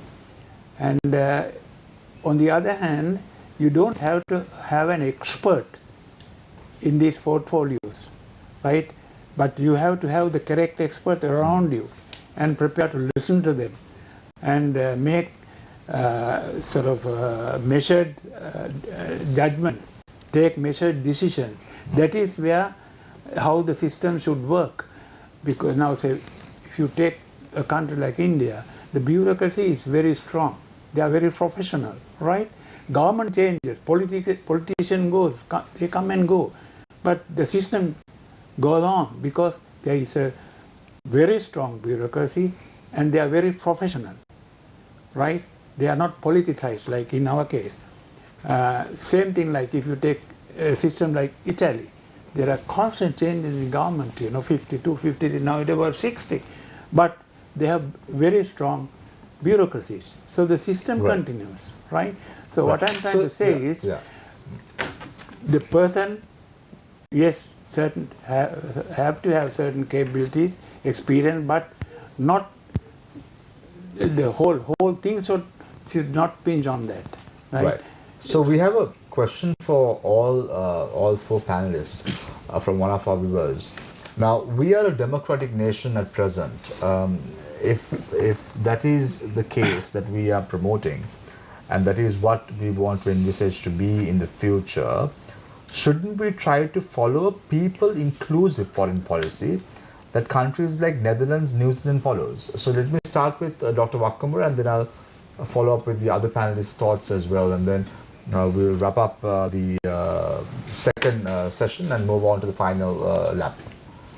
Shamir, kindly repeat the question, please. So, Dr. Wakamura, the question is, as a democratic nation, shouldn't we try to follow a people-inclusive foreign policy that countries like Netherlands, New Zealand follows? Absolutely. People, inclusive foreign policies are about basically, you promote the national interest in foreign arena. And technically speaking, also a foreign policy is about an extension of a domestic policy. So it all the time includes the people and people's interest. There's no doubt about it. And once again, coming to the old story about a small state located in a strategic position in the Indian Ocean, where we now see things in a more drastic, dynamic situation. What best for our country's future would be that we make choices in our accommodation, and those choices should be choices of the people in the country, not, Inclusive foreign policy, Dr. Atulsiri, what are your thoughts? Yeah, it's a good idea, but traditionally what has been happening in our country as a democracy, as a representative democracy, we have let this entire domain in the hands of the elite actually. But right now we don't have those right elites making foreign policy decisions. That's where we have failed actually. So in my understanding, because I have studied actually, not to boast about myself, but I've read at least Hansard reports how our legislators debated foreign policy. So I have seen from 1948 onwards, at least up to 2015, I have seen how they debated the foreign policy in Parliament. So in today's context, after maybe 2000, so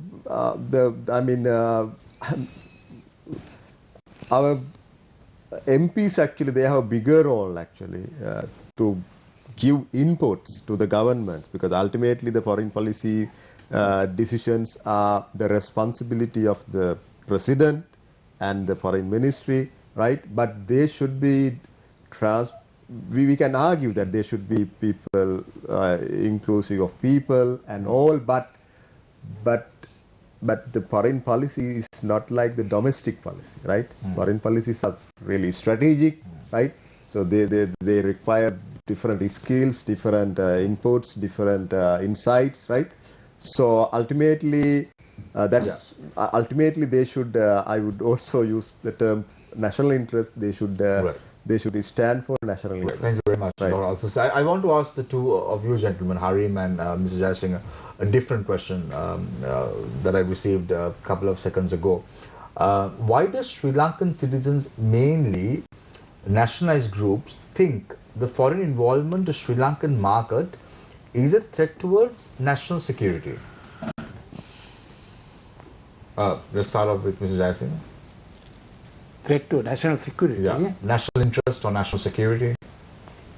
Depends on how, there are certain areas certainly not going to be threat to any national security or stability. If somebody coming and now, for instance, now we are promoting foreign investments, right? So there are certain set of policies, as long as the investor meet those conditions, they are free to come, right? So we can't say that such investment are against our national interest. But there are strategic areas where investment comes, we have to be a little more careful. Like the power, energy, those, if in the wrong hand, with the wrong power, can paralyze the whole system, right? Even if you take, you don't have to go as far as investment concerned. What are we now? Our basic food still coming from South India, right? And I can remember when Mr. Jayawardena was in power, he wanted to break this cartel of South Indian food exporters to Sri Lanka, right? So he summoned some of the big national business fellows and told them, we can't depend, we are very vulnerable if this happens and repeat. This was the height of course, in the Sri Lanka problem. And banks were asked to give big facilities, right? And gave. And within 3 months, people concerned realized no, it won't work. It won't work. So the Indians ganged up the business community and to the extent possible undermine the Sri Lankan business community. Right. But coming back to your question, there are crucial areas where we have to be very careful in dishing out to foreigners without any concern to get out of the immediate problem or something like that. There's certain. Right. So I'm going to ask a different question from Harim because we're running out of time. Is the American economy stable to wage a war against China, who is aligned with Russia as well? Is the US economy, is it? At the moment. Because we see somewhat of a parallel to what's happening across the world right now as far as geopolitics is concerned. Yeah, I mean, I think, look, the US has clearly, during the last two presidencies, both the Biden administration and the Trump administration, has been doing a rollback of what it calls boots on the ground with regard to its military deployments overseas. So it certainly does not want to get dragged into wars, be that in Afghanistan, be that in Iraq, be that in Syria. And so there is a clear sort of bipartisan, I think, desire on the part of the US not to really certainly commit troops to overseas conflicts, except, its sort of key commitments to NATO and so forth, where also I think they certainly expect, as far as troops are concerned, that those governments themselves commit troops. So I think when it is talking about wars, but I think when you look at the projection of a country's, say, American military force around the world, including by the supply of armaments and so forth, right. That is carrying on a pace. And in fact, paradoxically, that is beneficial because, for these countries that have large defense industries, conflicts are also big business, sadly. War is a business anywhere in the world. War is a business. All right. Thank you very much, gentlemen and the lady, for your thoughts in the first and second round. Stay with us. We will be right back with the final round with the thoughts of Harim Peiris, Edmund Jayasinghe, Dr. Manik Wakamura, and Dr. Atulasi Samarakon. Stay connected, stay with Face Nation. We are talking today about, is Sri Lanka sandwiched between two major nations? Who will reign supreme? India, Sri Lanka, or China? Stay connected, stay with Face Nation.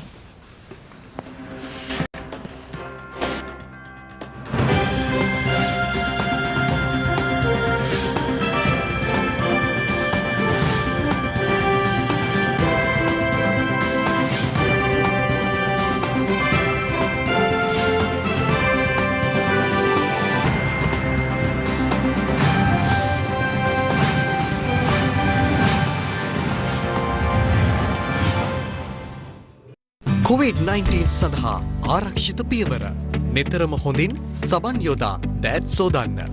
සබන් හෝ විසබීජ නාශක මධ්‍යසාරයක් භාවිතා කර දෑත් පිරිසිදු කරන්න. සෑම විටම අන් අය සමග මීටරයක දුරස්ථභාවයක් පවත්වා ගන්න. හැකි සෑම විටම නිවසේ රැඳී සිටින්න. නිරතුරුවම නිවැරදිව මුඛාවරණ පළඳින්න.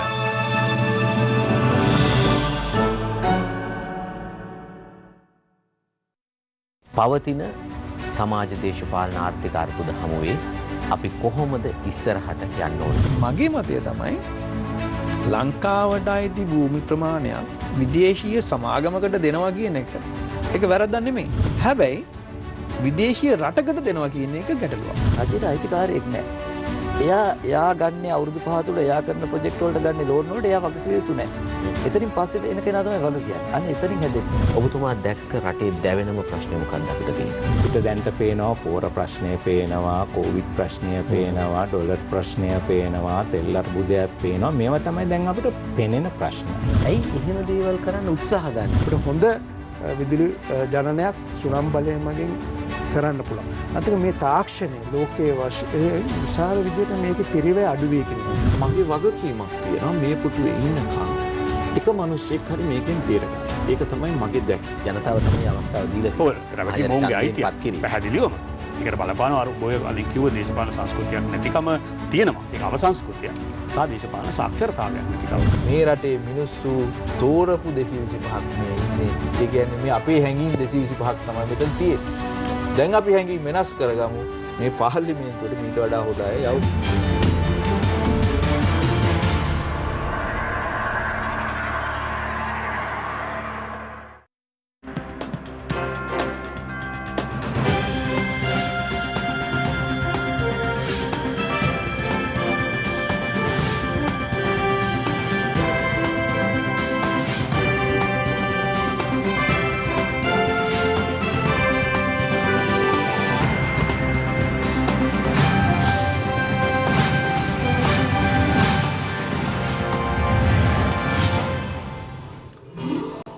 Welcome back. This is Face the Nation. A lot of people are connected today on the show, listening to the academics as well as experts on the field of foreign policy. It's always good to have people engaged and sending in their questions.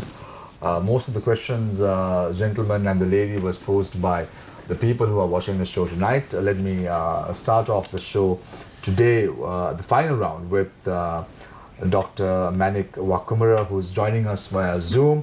What are your thoughts? What is the way forward?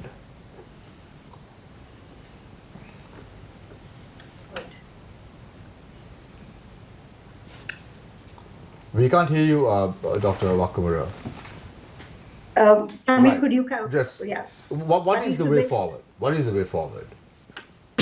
Well, I may reflect on what I spoke to you or spoke to the audience earlier. I think I have to, suggest some sort of a dynamic change in the foreign policy, and it's not the usual old stories about neutrality or non-alignment. I think we have to be very smart enough to understand as a country why we are facing a very conflicting situation in between the rivalries of the great powers.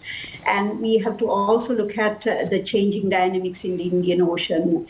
All that are part of deciding of our future foreign policy. And in that case, there are quite a lot of good examples that we can, basically study and get as exemplary lessons in order to moderate our foreign policies. Likewise, as I told you, what is going on in Vietnam and what is going on in, some of the very emerging economies in the East Asian region, as well as, even when it comes to landlocked states like Switzerland, that are covered by great power competition. So there are enough examples and quite widely written literature on foreign policy making all that are widely available, and it's very sad to see that our calculations are quite limited, and we don't move forward in a way that we come to a win-win situation in foreign policy gains. Therefore, my remark is here that I as an on an ordinary citizen, I would look the better way out from all these crises, and the better way out is that we start doing a good job in terms of foreign policy management. Thank you very much. We handle things smartly. Thank you very much, Dr. Manik Wakamura. I now move my attention to Dr. Atulasiri Samarakon, Senior Lecturer, Politics and International Studies, Open University of Sri Lanka.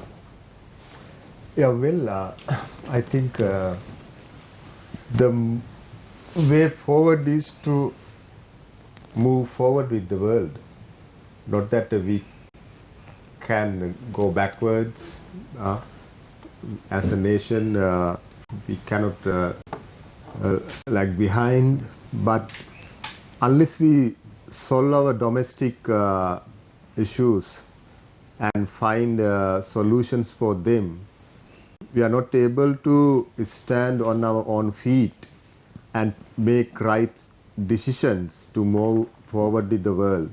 Because if we further think and intend to be dependent on neighbors or on extra-regional powers or etc., so that should not be the policy, because we can't be a burden on our neighbor, we can't be a burden on other friends, other powers. So we have to set a good example to the world, because Sri Lanka should move forward and rediscover its moral obligation to the world. So that is how, as a small nation, we can show that we have a larger conscience towards the world. Right, thank you very much, Dr. Atulasiria Samarkon. I now move my attention to Mr. Edmund Jaisingh, a former secretary to the Ministry of Media, Tourism and Civil Aviation. What's the way out? Most important thing is to put our domestic scene in order. At the moment is a chaos. That means politically we have to be much more stable and stronger. Economically, not dependent to the extent we are in. And also on top of it, there is a social upheaval where people are agitating for a system change, and that must be taken seriously and listen to people and try and reflect people's wish, people's aspirations into account, rather than trying to, as in the past, dictate and ignore the sovereign wish of the people. Now, whether we are prepared to do that, or whether we have given any serious consideration to that, even with this very drastic experience we are going through, I have my doubt. I have a feeling that our political leaders in particular, they are playing politics with the issues, with the people's lives. Unless we take serious note and settle our home front, no international organization or union or countries or series of block of countries will not take us seriously. Seriously.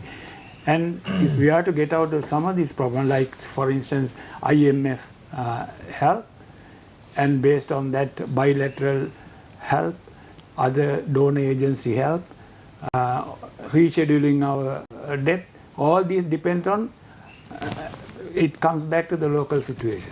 Right. Whether we are able to settle the political issues, right, economic issues, and social upheaval, and give deserving place to such views expressed by the people of the country. Thank you very much, Mr. Jaisingh. I now move my attention to Harim Peiris, former advisor to the Ministry of Foreign Affairs. I think getting out of the mess in a foreign policy sense means that there is no alternative in terms of foreign policy except to get to a rebalancing of Sri Lanka's foreign policy, where we recognize that India is a historical, time immemorial neighbor, and we need to have sort of dynamic excellence in our relationship with India. And at the same time, that China has been a long-standing friend since Sri Lanka's independence and their establishment as a People's Republic, and that we manage these relationships in our own interest, which is that we are friends with all and enemies with none.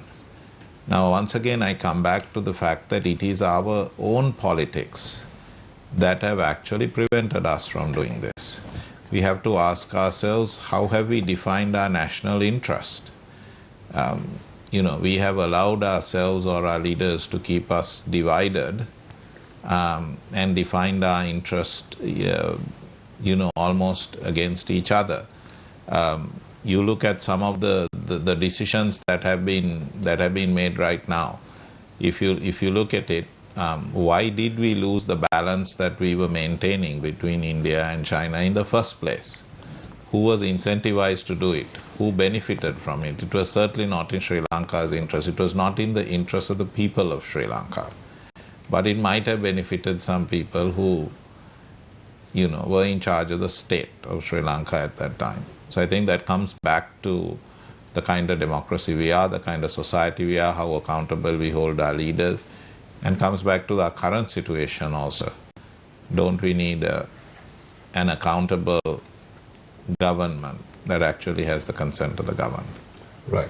Thank you very much, Harim Peiris, former advisor to the Ministry of Foreign Affairs, Mr. Edmund Jayasinghe, former secretary to the Ministry of Media, Tourism and Civil Aviation, Dr. Atulasiri Samarakon, senior lecturer, Politics and International Studies, Open University of Sri Lanka. Thank you very much, Dr. Manik Wakamura, senior lecturer, Department of International Relations, University of Colombo, for joining us this evening on Face the Nation. It was a pleasure to have the four of you, and also the two commandants who have been flanked on my right and left. Thank you very much, Lisa, and thank you very much, Shehan.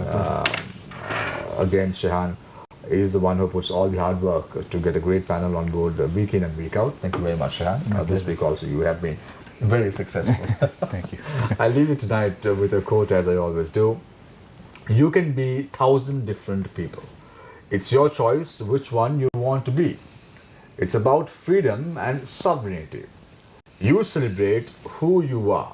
You say, this is a sea of Sri Lanka. This is my kingdom. Take care and good night.